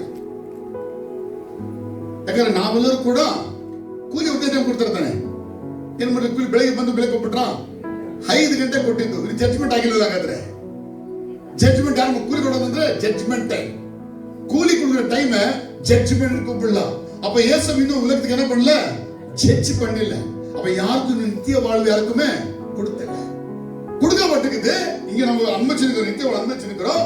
ஆனா நித்திய வாழ்வு இன்னும் உள்ள போல, அந்த உலகத்துக்குள்ள போல. ಅರ್ಥ ಆದ್ರೆ ನೋಡೋಣ ಸದ್ಯಕ್ಕೂ ಚೆನ್ನಾಗಿ ಅನ್ಸುತ್ತೆ. ಆಮೇಲೆ ತಿಳಿ ನೋಡೋಣ. ஹalleluya. இந்த நித்திய வாழ்வத்தை இந்த உலகத்துல 2 பேர் கேட்டாங்க ಯೇಸು கிட்ட வந்து. ಯೇಸು ಹತ್ರ ಈ ನಿತ್ಯ ಜೀವ ಬೇಕು ಅಂತ ಹೇಳಿ 2 ವ್ಯಕ್ತಿಗಳು ಕೇಳಿದ್ರು. ಅದರಲ್ಲಿ ಒಂದು ವ್ಯಕ್ತಿ ಐಶ್ವರ್ಯ ಅಂತ ಯೌವನಸ್ಥ ಅಧಿಕಾರಿ. ಅವನು ಹೇಳ್ತಾನೆ, ಯಾವುದು ಒಳ್ಳೇದು ಮಾಡಿದ್ರೆ ನಾನು ನಿತ್ಯ ಜೀವ ಹೊಂದಬಹುದು. What good things must I do to get eternal life. ಅವನು ಮತ್ತಾಯ ಸುವಾರ್ತೆ 19:16-30 ಕೇಳ್ತಾನೆ. ಎರಡನೇದಾಗಿ ಇನ್ನೊಬ್ಬ ವ್ಯಕ್ತಿ ಕೇಳ್ತಾರೆ ಲೂಕ 10:25 what I must do to inherit the eternal life. ನ್ಯಾಯಶಾಸ್ತ್ರಿ ಕೇಳ್ತಾರೆ. ಇವರಿಬ್ಬರು ಬೈಬಲ್ ಅಲ್ಲಿ ನಿತ್ಯ ಜೀವ ಬೇಕೆಂಬುದಾಗಿ ಕೇಳ್ತಾರೆ. ಯಾರಕ್ಕೆ தெரியாது இவங்க 2 பேரும் தெரிஞ்சு போச்சுட்டு. ஒருத்தர் ನ್ಯಾಯಶಾಸ್ತ್ರಿ, ಇನ್ನೊಂದು ಪಣಕಾರ. ಅದೊಂದು ಬೈಬಲ್ ಗೊತ್ತು. ಇಬ್ಬರ ಬೈಬಲ್ ಬಂದು ಕೇಳೋದು, ಇವ್ರಿಗೆ ನಾವು ಥ್ಯಾಂಕ್ಸ್ ಹೇಳ್ಬೇಕು ಹೇಳಿ. ಈಗ ಅವ್ರಿಗೆ ಕೇಳಿದ್ರೆ ಕೇಳೋದಪ್ಪ ಇಂದ ಯೇಸು ಬೇರೆ சொல்லிருக்க மாட்டேன். ಈ ಐಶ್ವರ್ಯನ ಪಾರಬಲ್ ಇದು ಕಾಂಟೆಕ್ಸ್ಟ್ ಬ್ಯಾಕ್ ಇರುತ್ತೆ. ಇದೆ ಬ್ಯಾಕ್ ಗ್ರೌಂಡ್. சொல்லுங்கம்மா. இந்த பாரபலுடைய ಬ್ಯಾಕ್ ಗ್ರೌಂಡ್ ಇದೆ ಈ ಐಶ್ವರ್ಯ ಅಂತ. ಈ ಐಶ್ವರ್ಯ ಅಂತ ಯೇಸು ಬೆಳಿಗ್ಗೆ ಬಂದು ಕೇಳ್ತಾನೆ, ನಾವು ನಿತ್ಯ ಜೀವ ಹೊಂದಬೇಕಾದ್ರೆ ನಾವು ಯಾವ ಒಳ್ಳೆ ಕೆಲಸ ಮಾಡಬೇಕು ಅಂತ ಹೇಳ್ತಾನೆ. ಅದಕ್ಕೆ ಯೇಸು ಅವನಿಗೆ ಆಜ್ಞೆಗಳನ್ನ ಹೇಳ್ತಾನೆ. ಅವನಿಗೆ ಅರ್ಥ ಆಗಕ್ಕಿಲ್ಲ. ಅವನು ಏನೇನು ಮಾಡದ ಅದನ್ನ ಹೇಳ್ತಾನೆ. ಇನ್ನೇನು ಕಡಿಮೆ ಇರ್ಬೋದು ಅವ್ನು ಕೇಳ್ತಾನೆ. ಅವ್ನಿಗೆ ಅರ್ಥ ಆಗೋದು, ಸ್ವಾಮಿ ನಾನು ಕೇಳ್ತಿರೋದು ನಿತ್ಯ ಜೀವ, ಏನ್ ಮಾಡಬೇಕು ಅಂತ ಸಿಂಪಲ್ ಆಗಿ ಹೇಳಿದ್ದ. ಇವನು ಸ್ವಾಮಿ ಕಟ್ಟಳೆ ಹೇಳಿದ್ರೆ ಇದೆಲ್ಲ ಮಾಡಿದ್ದೀನಿ, ಬೇರೆ ಏನಿದೆಯಾ ಅಂತ ಕೇಳ್ತಾನೆ. ಅರ್ಥ ಆಗಿಲ್ಲ. ಇಲ್ಲಿ ಐಶ್ವರ್ಯವಂತರು ಕೇಳಿದ ಪ್ರಶ್ನೆ ಚೆನ್ನಾಗಿದೆ. ಯೇಸು ಕೊಟ್ಟ ಉತ್ತರ ಅವನಿಗೆ ಅರ್ಥ ಆಗ್ಲಿಲ್ಲ. ಉತ್ತರ ಅರ್ಥ ಮಾಡ್ಕೊಂಡು ಮಾಡ್ಕೊಳ್ದೆ ಬೇರೆ ಬೇರೆ ಮಾತಾಡ್ತಾನೆ ಅವನು.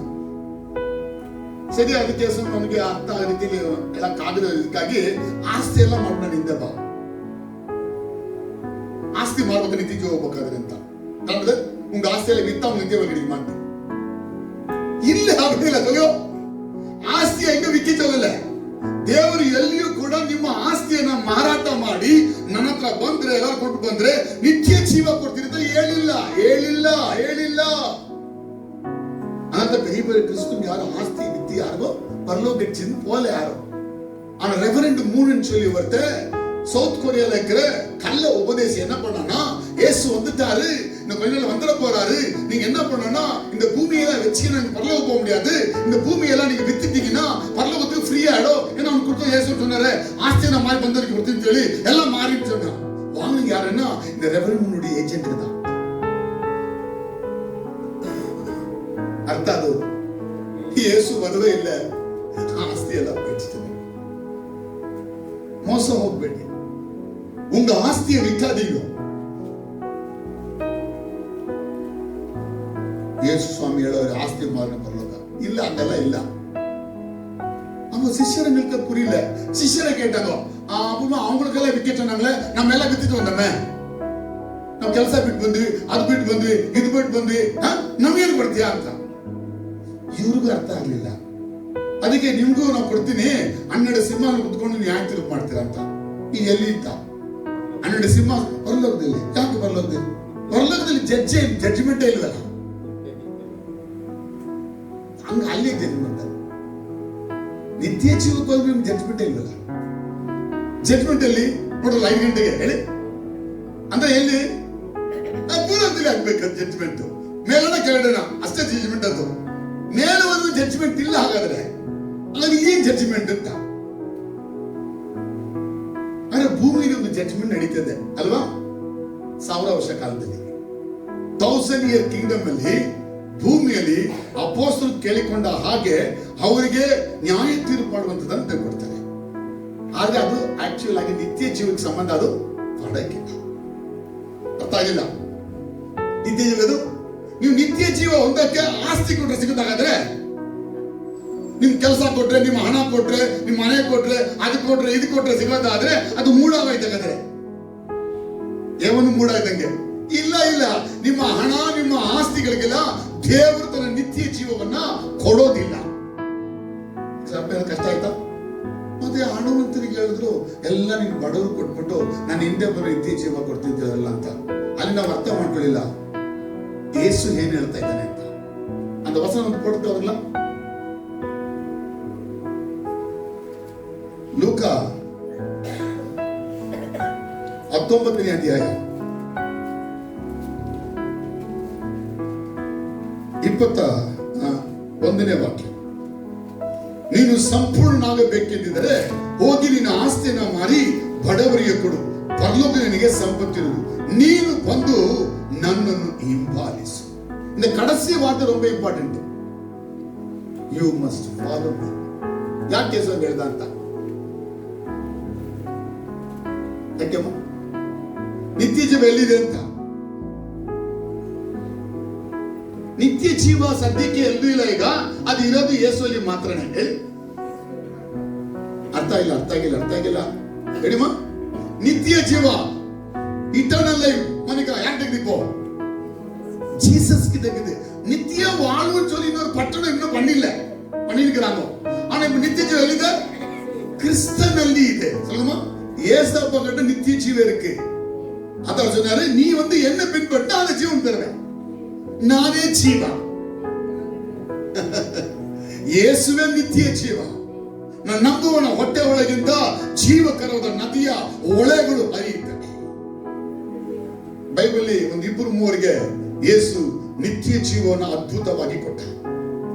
ಒಂದು ಸಮಾರ್ಯ ಸ್ತ್ರೀ, ಅವಳು ಕೇಳೇ ಇಲ್ಲ, ಆದ್ರೆ ಅವಳೆಲ್ಲ ಒಪ್ಕೊಂಡು ಯೇಸುವಿನ ಮೆಸ್ಸಾಯ ಅಂತ ಒಪ್ಕೊಂಡಿದ್ದಕ್ಕಾಗಿ ಆತ ಹೇಳ್ತಾನೆ, ಜೀಸಸ್ ಆಫರ್ಡ್ ಏನಂತ ಯಾವ್ದು ಕೊಟ್ಟ? Living water that leads to eternal life. ಜೀವ ನೀರು, ಅದು ನಿತ್ಯ ಜೀವ ಕುರಿತಾಗಿ ಮಾತಾಡಿದೆ. ಯೇಸುವಿ ಹಿಂದೆ ಬರುವಂತ ಜನರಿಗೆ ಯೇಸು ಕಲಿಸಿದ ಏನ್ ಕಲಿಸಿದ? ಮಗನಾದ ನನ್ನನ್ನ ನಂಬುವವರಿಗೆ ನಿತ್ಯ ಜೀವ. ಒಬ್ಬನೇ ದೇವರಿಂದ ಕಳಿಸಲ್ಪಟ್ಟ ಮಗ, ಆ ಮಗ ಆದ ಯೇಸುವನ್ನ ನಂಬುವವರಿಗೆ ನಿತ್ಯ ಜೀವ. ಜೀವ ಎಲ್ಲಿದಾಗದ್ರೆ ಸದ್ಯಕ್ಕೆ ಯಾವ್ದು ಲೋಕದಲ್ಲಿ ಇಲ್ಲ, ಅದು ಲೋಕ ಪ್ರಿಪೇರ್ ಆಗ್ತಾ ಐತೆ. ಆದ್ರೆ ಸದ್ಯ ಜೀವ ಎಲ್ಲಿದೆ ಈಗ? ಜೀವ ಇಟ್ ಈಸ್ ಇನ್ ಕ್ರೈಸ್ಟ್. ಯೇಸು ಕ್ರಿಸ್ತನಲ್ಲಿ ಆ ಜೀವ ಇದೆ. Amen, hallelujah. ಯೇಸುவை நம்பாத போனவங்களுக்கு ದಂಡನೆ, ನಿತ್ಯ ದಂಡನೆ. ದಂಡನೆಯು ಯೇಸು ಕೈಯಿಂದ ಬರ್ತದೆ, ಜೀವವು ಯೇಸು ಕೈಯಿಂದ ಬರ್ತದೆ. சொல்லுமா, தண்டனையும் இயேசு கிட்ட வரும், ஜீவனும் இயேசு கிட்ட வரும். அப்ப ரெண்டுக்கு பொறுப்பாளி யாரு? ஜீசஸ். இத ಸಂಪಾದಿಕತ್ತಾ ಅವರು ಭೂಮಿಗೆ ಬಂದಾರೆ. ಯಾಕೆ ಬಂದಾತ? ಈ ಲೋಕದಲ್ಲಿ ಪಿಶಾಚಿಯಿಂದ ಎಲ್ಲ ಅಧಿಕಾರವನ್ನು ಕಿತ್ತುಕೊಂಡು ಪಿಶಾಚಿ ತಲೆಯನ್ನು ಜಜ್ಜಿ ಅವನ ಸರ್ವನಾಶ ಮಾಡಿ ಮರಣ ಮತ್ತು ಪಾತಾಳವನ್ನ ಜಯಿಸಿಕೊಂಡು ತನ್ನ ಬಳಿಗೆ ಬರುವಂತವರಿಗೆ ಜೀವವನ್ನ ಕೊಡ್ತಾನೆ. ದೇವರು ಲೋಕದ ಮೇಲೆ ಎಷ್ಟೋ ಪ್ರೀತಿಯನ್ನು ಇಟ್ಟು ತನ್ನ ಒಬ್ಬನೇ ಮಗನನ್ನು ಕೊಟ್ಟನು. ಆ ಮಗನ ಯಾಕೆ ಕೊಟ್ಟರು ಅಂತ ಹೇಳಿದ್ರೆ, ಒಬ್ಬನಾದ್ರೂ ಕೂಡ ಆ ಮಗನ ನಂಬುವವರು ನಾಶವಾಗಬಾರದು. ಆದ್ರೆ ಮಗನ ನಂಬುವರಿಗೆ ಏನಿಲ್ಲ, ನಾಶ ಇಲ್ಲ. ಮಗ ನಂಬುವವರಿಗೆ ಜೀವ. ಯೇಸು ಹೇಳಿದ ಯೋಹಾನ 11:25 ನಾನೇ ಜೀವ ಮತ್ತು ಪುನರುತ್ಥಾನ. ಏನಮ್ಮ? He is the life and the resurrection. ಅಂದ್ರೆ ಏನರ್ಥ? ಅವರು ಕೊಟ್ಟ ಜೀವ ಕೊಟ್ರೆ ನಾವು ಸತ್ತು ಹೋಗಿದ್ರು ಕೂಡ ಎದ್ದು ಬರ್ತೇವೆ. ಪಾಪದಲ್ಲಿ ಸತ್ತು ಹೋದವರನ್ನ ಯೇಸು ಪುನರುತ್ಥಾನ ಮಾಡುವಂತ ದೇವರು. ಈ ಭೂಮಿಯಲ್ಲಿ ಯೇಸು ಕುರಿತಾಗಿ 3 ಸಾಕ್ಷಿಗಳು ಬರ್ತದೆ. 3 witnesses Jesus is son of God ಅನ್ನಕ್ಕೆ ಅರ್ಥ ಆಗಲಿಲ್ಲ. ಇಲ್ಲಿ 3 ವಿಷಯಗಳು ಭೂಮಿಯಲ್ಲಿ ಯೇಸುವನ್ನ ದೇವಕುಮಾರ ಅಂತ ಒಪ್ಪುಕೊಳ್ಳಕ್ಕೆ ಸಾಕ್ಷಿ ಕೊಡ್ತದೆ. 1 ಯೋಹನ 5ನೇ ಅಧ್ಯಾಯ 6-8 ಈ 3 ವಾಕ್ಯನ ಓದಿಕೊಂಡರೆ ಅಲ್ಲಿ ನೀರು, ರಕ್ತ ಮತ್ತು ಆತ್ಮ ಅಂತೇಳಿ 3 ನಾವು ನೋಡಬಹುದು. ಯಾವ ರೀತಿ? 1 ಯೋಹನ 5ನೇ ಅಧ್ಯಾಯ 6-8 ಒಂದು ವಾಕ್ಯ ನೋಡಿ, ಸ್ವಲ್ಪ ಯಾರೋ ಒಂದು ಓದಿ ನೋಡೋಣ. ಈತನು ಯೇಸು ಕ್ರಿಸ್ತನು ನೀರಿನಿಂದಲೂ ರಕ್ತದಿಂದಲೂ ಸಾಕ್ಷಿ ಹೊಂದಿದ್ದವನು. ನೀರಿಂದ ಮಾತ್ರವಲ್ಲ,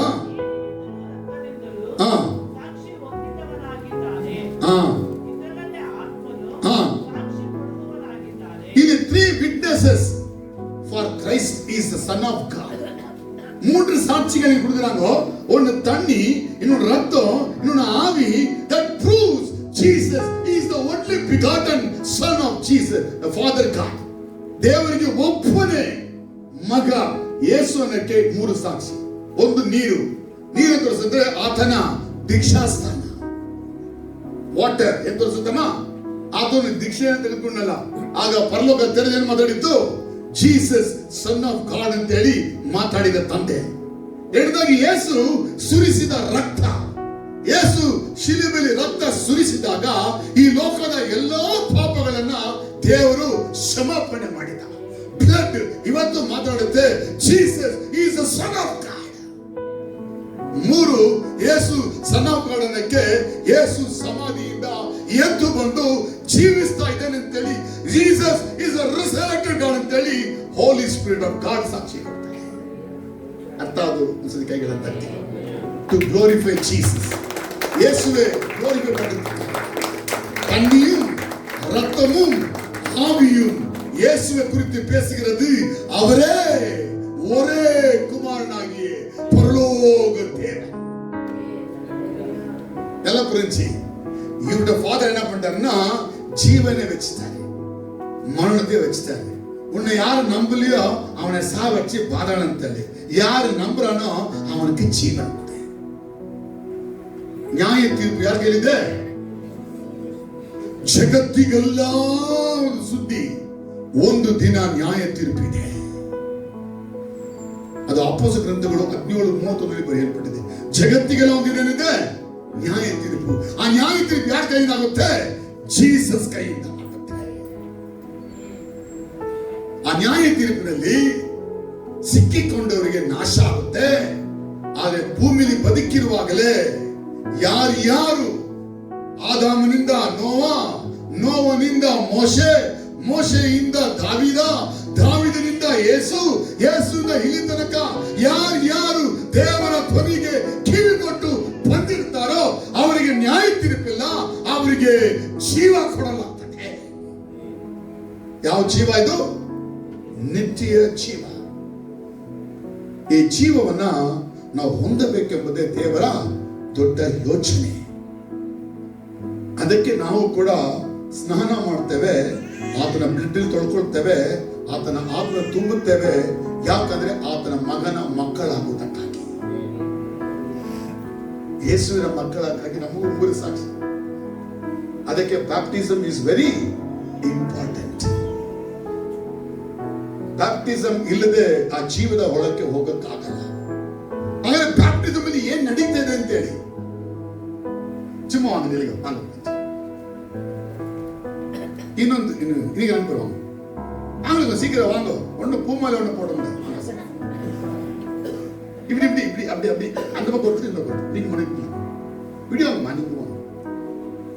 அந்த பின்னால வாங்கல, என்ன எப்படி வந்து நீங்க ಇವರು ಬ್ಯಾಪ್ಟಿಸಮ್ ತಗೊಳ್ತಾ ಇದ್ದಾರೆ.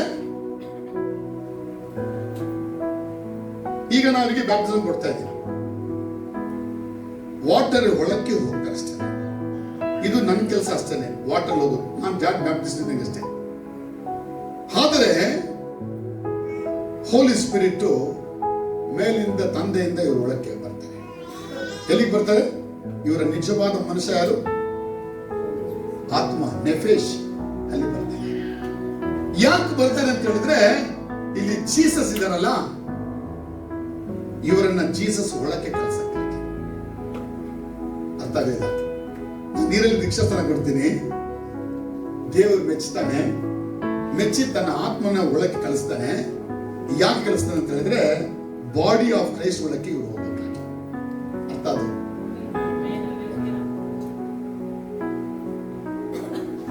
This is the secret of water baptism. ಇದಕ್ಕೆ baptism into Christ and his body, baptism in water and baptism of holy spirit. இந்த மூன்று பேப்டிசமே பைபிள் படி எடுக்கணும். ஆனா எடுக்கணும் ಎಲಿಜಿಬಿಲಿಟಿ ಏನು? ಸಿನ್ಸಿಯಾರಿಟಿ ಇರಬೇಕು. ಈಗ ದೀಕ್ಷಾಸ್ಥಾನ ಮುಂದಕ್ಕೆ ವ್ಯಕ್ತಿ ಅಪ್ಪ ಹೇಳಿದ್ರು ಅಮ್ಮ ಹೇಳಿದ್ರು ಅಂತ ಎಲ್ಲಾ ತಗೊಂಡ್ರು ನಾ ತಗೊಂಡಿಲ್ಲ ಅಂತ ಎಡಕಾದ போனாங்க இவங்க கேவல பேசறான்னு சொல்லி அப்படியெல்லாம் எடுத்தா இங்க ஆவியே வராது, இயேசுக்குள்ள போக மாட்டாங்க. ಅದಕ್ಕೆ ಬೇಕು ಸಿನ್ಸಿಯಾರಿಟಿ, ಕಮಿಟ್ಮೆಂಟ್, ಕಾನ್ಸಕ್ರೇಷನ್, ಇವೆಲ್ಲ ಪ್ರತಿಷ್ಠೆ, ನಮ್ಮ ಅರ್ಪಣೆಗಳು ಕರೆಕ್ಟ್ ಆಗಿ ದೇವರ ಮುಂದೆ ನಮ್ಮ ಪಾಪ ಅರಿಕೆಟ್ಟು ಕ್ಷಮಾಪಣೆ ಹಿಡಿದೆಲ್ಲ ಸರಿಯಾಗಿದ್ರೆ ಹೋಲಿ ಸ್ಪಿರಿಟ್ ಒಳಗೆ ಬರ್ತಾರೆ, ನಿಮ್ಮನ್ನ ಬಾಡಿ ಆಫ್ ಕ್ರೈಸ್ಟ್ ಒಳಗೂ ಕಳಿಸ್ತಾರೆ.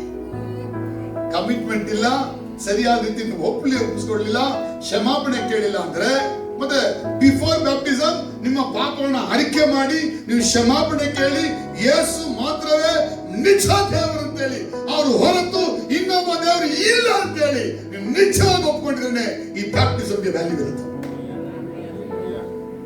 புரியல? இயேசு ஒரு கடவுள். எப்படி? அவரோ ஒரு கடவுள். அது அங்க ஒரு ரெண்டு இருக்காங்க, இங்க ஒரு ரெண்டு இருக்காங்க, அங்க 1000 இருக்குது. அதெல்லாம் இவரு கடவுள்னா பேப்டிஸ்ட். அத பேப்டிஸ்ட் எடுக்கிறதோ கரெக்டா எடுக்கணும். ஃபார் காட், கடவுளுக்காக நான் வாழ்றேன்னு எடுக்கணும். இல்லைன்னா இன்னொரு 10 வருஷம் ஆகி கல்யாணம் ஆயிட்டு கூட அப்புறமா எனக்கு ஒன்றும் ப்ராப்ளம் இல்லை. நம்ம வீட்டில் ஒரு நாள் என்ன பண்ணாங்கன்னா, ஒருத்தர் ரொம்ப ஃபோர்ஸ் பண்ணி ரொம்ப அன்பான செல்ல பிள்ளைப்பா நம்மளுக்கெல்லாம் கனவு வச்சு கொடுத்துருந்தா பரலோகத்துக்கு போயிடுவான்னு சொல்லிட்டு இவங்க பரலோகம் போல பாதாளத்துக்கே போயிட்டாங்க. என்ன மனுஷன் முகத்தை பார்க்கிறோம், தேவன் உள்ளத்தை பார்க்கிறாரு. அந்த பேப்டிசம் எல்லாரும் கொடுக்க முடியாது. கொடுக்கணும்னா அவங்க கரெக்டா கேட்டு பெற்றுக்கணும். நான் தண்ணியில கொடுத்துல ஆனுங்க உள்ள போக மாட்டேன், ஆவியானவர் வர மாட்டாரு, நீ பாடிக்குள்ள போக மாட்டே, நீ ஆக்குவ ஏசு ஆக்குவாரு, பரலோகம் போக முடியாது. ஆனா போனா கமிட்மெண்ட் வேணும். இல்லையமா? சின்சியாரிட்டி வேணும். நிறைய பேர் பேப்டிசம் எடுத்துருப்பாங்க, ஆனா ஏன்னாக்கா அவங்களுக்கு அது என்னால ஒப்பு கொடுக்கல, சரியா ஒப்பு கொடுக்கல, உண்மையா வரல. நம்ம கேத்தலிக் சர்ச்சுக்கு போனப்போ சீசன் அதே மாதிரி இங்கே வந்துக்கிறது. அதனால மேல போக மாட்டாங்க. இங்க பாட்டுக்கிட்ட எல்லாம் படிக்கவங்க எல்லாம் பாடுவாங்க, மேல போக மாட்டாங்க. பாடுறவங்களுக்கெல்லாம் பொருள் இருந்தாக்க எல்லாம் போயிடுவாங்க. அதனால பாடுறவங்களுக்கெல்லாம் கிடைக்காது, வாழ்றவங்களுக்கு சொல்லுமா. அதான் இயேசுவை பின்பற்றி வந்தோம். ஐஸ்வர்ய கேட்ட இயேசு ಹೇಳ್ತಾನೆ, ನೀನು ನನ್ನನ್ನ ಹಿಂಬಾಲಿಸು. The person who follow Christ, he will receive the eternal life.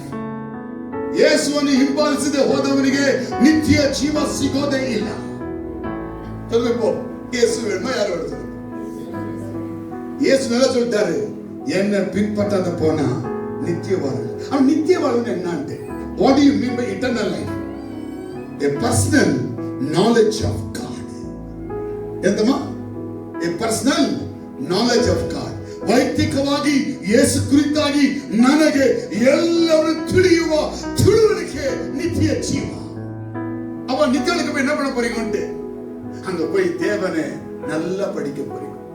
உண்மையான தியாலஜி பைபிள் காலேஜ் அங்க தான் எங்க நித்திய. நான் ಅಂತ್ಯಕ್ಕೆ ಬಂದ್ಬಿಟ್ಟೆ. சொல்லுங்க ಆಮೆನ್, ಹalleluya.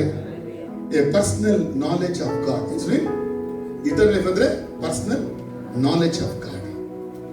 ಅದಕ್ಕಾಗಿ ದೀಕ್ಷಾಸ್ನಾನ ಓದಿದ ನಂತರ ಕಮ್ಯುನಿಯನ್ ಮಾಡ್ತೀವಲ್ಲ, ಯಾಕೆ ಮಾಡ್ತೀವಿ? ಇಟರ್ನಲ್ ಲೈಫ್ ಇದೆ ಅನ್ನಕ್ಕಾಗಿದೆ. ಆದರೆ ಇಟರ್ನಲ್ ನಿತ್ಯ ಜೀವ ಜೀಸಸ್ ನಂಬಿದಾಗ ನಮ್ಮ ಒಳಕ್ಕೆ ಬಂದ್ಬಿಡ್ತು. ಹೆಂಗ್ ಬಂತು? ಜೀಸಸ್ ಬಂದ್ರು, ನಾವು ಅವ್ರ ಜೊತೆ ಸೇರಿದ್ರಿ, ಲೈಫ್ ನಮ್ಮಲ್ಲಿ ಬಂದ್ಬಿಡ್ತು. ಯೇಸು ನಮ್ಮಲ್ಲಿ ಬಂದಿದ್ದಕ್ಕಾಗಿ ನಿತ್ಯ ಜೀವ ನಮ್ಮಲ್ಲಿ ಬಂದ್ಬಿಡ್ತು. ಆ ನಿತ್ಯ ಜೀವದ ಲೋಕಕ್ಕೆ ಇನ್ನೂ ಹೋಗಿಲ್ಲ ಹೋಗಿಲ್ಲ ಹೋಗಿಲ್ಲ. ಯಾವಾಗ ಹೋಗ್ತೀರಿ? ಯಾವಾಗ ಹೋಗ್ತೀರಿ ಹೇಳಿ? ಏನ್ ಅಚೀವ್ಮೆಂಟ್ ಆಗ್ಬೇಕು. ನಮ್ಮೆಲ್ಲ ಹೋಗಿ ಅಪ್ಪ 7 ವರ್ಷ ಹಂಗ ಇರಬೇಕು. ಇಲ್ಲಿ ಭೂಮಿಯಲ್ಲೆಲ್ಲ ಆಗಿ ಇವ್ರು ಇನ್ಯಾರು ಬರ್ಬೇಕು, ಎಲ್ಲ ಬರಬೇಕು, ಎಲ್ಲ ಒಂದೇ ಸ್ಥಿತಿ ಆಗ್ಬೇಕಲ್ಲ. ಎಲ್ಲ ಹೋಗ್ಬಿಟ್ಟಾನ ಸರ್, ಒಂದ್ ಗುಂಪು ಹೋಗ್ಬೇಕಾ? ಇಲ್ಲ, ಎಲ್ಲ ಒಂದೇ ಸೇರಿ ನಿತ್ಯ ಜೀವಕ್ಕೆ ಹೋಗ್ಬೇಕು. ನಾವೆಲ್ಲ ಸೇರ್ಚೆತ್ತಲ್ಪಟ್ರೆ ನಾವೆಲ್ಲ ಪರಲೋಕಕ್ಕೆ ಹೋಗಿ ಅಲ್ಲೆಲ್ಲ ಇರ್ತೀವಿ. ಈಗಾಗಲೇ ತುಂಬಾ ಜನ ಮೇಲಿದ್ದಾರೆ, ನಾವೆಲ್ಲ ಅಲ್ಲಿ ಹೋಗಿದ್ದು. ಇನ್ನು ಸ್ವಲ್ಪ ಜನ ಈ 7 ವರ್ಷ ಕಾಲದಲ್ಲಿ ಬರ್ತಾರೆ. ಅವರೆಲ್ಲ ಬಂದ ಮೇಲೆ ನಿತ್ಯ ಜೀವದ ಒಳಕ್ಕೆ ದೇವರು ನಮ್ಮನ್ನ ಆ ಲೋಕದಲ್ಲಿ ಕರ್ಕೊಂಡು ಹೋಗ್ತಾರೆ. ಅದು ಹೆಂಗೆ ಅಂದ್ರೆ 100ಕ್ಕೆ 100ರಷ್ಟು ಸ್ಪಿರಿಚುವಲ್. 1% ಕೂಡ ಲೋಕ ಅನ್ನೋದು ಇಲ್ಲವೇ ಇಲ್ಲ. Total spiritual world, divine spiritual world, ಅದೇ ನಿತ್ಯ ಜೀವ. ಅರ್ಥ ಆದವರು ಹೇಳಿ ಆಮೇನ್ ನೋಡೋಣ. சொல்லுங்க ಆಮೇನ್, ಹಲ್ಲೆಲೂಯ. சொல்லுங்க ಆಮೇನ್, ಹಲ್ಲೆಲೂಯ. ನಮ್ಮ ಜೀವನ ಕಾಲದಲ್ಲಿ ದೇವರು ನಮ್ಮನ್ನ ಬೇರೆ ಬೇರೆ ಕಾಲದಲ್ಲಿ ಕರೆದಿದ್ದಾನೆ. ನಾವೆಲ್ಲ ಯೇಸು ನಂಬಿ ಬಂದಿದ್ದೀವಿ. ಯೇಸು ನಂಬಿದವರೆಲ್ಲ ಭಾಗ್ಯವಂತರು, ಯಾಕಂದ್ರೆ ಅವರಿಗೆ ನಿತ್ಯ ಜೀವ ಕೊಡ್ತಾನೆ. ನಿತ್ಯ ಜೀವ ಕೊಡಕ್ಕೆ ಭೂಮಿಯಲ್ಲಿ ಇನ್ನೊಬ್ಬ ವ್ಯಕ್ತಿ ಹುಟ್ಟಲಿಲ್ಲ, ಹುಟ್ಟೋದು ಇಲ್ಲ. ಎಲ್ಲರೂ ಹೇಳ್ತಾರಲ್ಲ, ಏನು ಕತೆ ಕತೆ. ಚಲೋ, ಹೋಲಾಮ್ ಹಬ್ಬವ, ಹೋಲಾಮ್ ಹಾಸೇವ. ಹೋಲಾಮ್ ಹಾಸೆ ಅಂತ ಹೇಳಿದ್ರೆ ಈ ಲೋಕ ಕುರಿತಾದ ಜೀವನ. ಹೋಲಾಮ್ ಹಬ್ಬ ಅಂದ್ರೆ ನಿತ್ಯತ್ವದ ಜೀವನ. ಹೇಳಿದ್ರೆ ಮತ್ ಬಿಟ್ಟಿದ್ರ ನೀವು? ಹೋಲಾಮ್ ಹಸೆ, ಹೋಲಾಮ್ ಹಬ್ಬ. ಹೋಲಾಮ್ ಹಬ್ಬ ಬರೋ ನಿತ್ಯ ವಾಳುವಿಕೆ. ಗ್ರೀಕ್ ಅದಕ್ಕೆ ಐನಿಯೋಸ್. ಐನಿಯೋಸ್ ಅಂತ ಹೇಳಿದ್ರೆ AION IOS.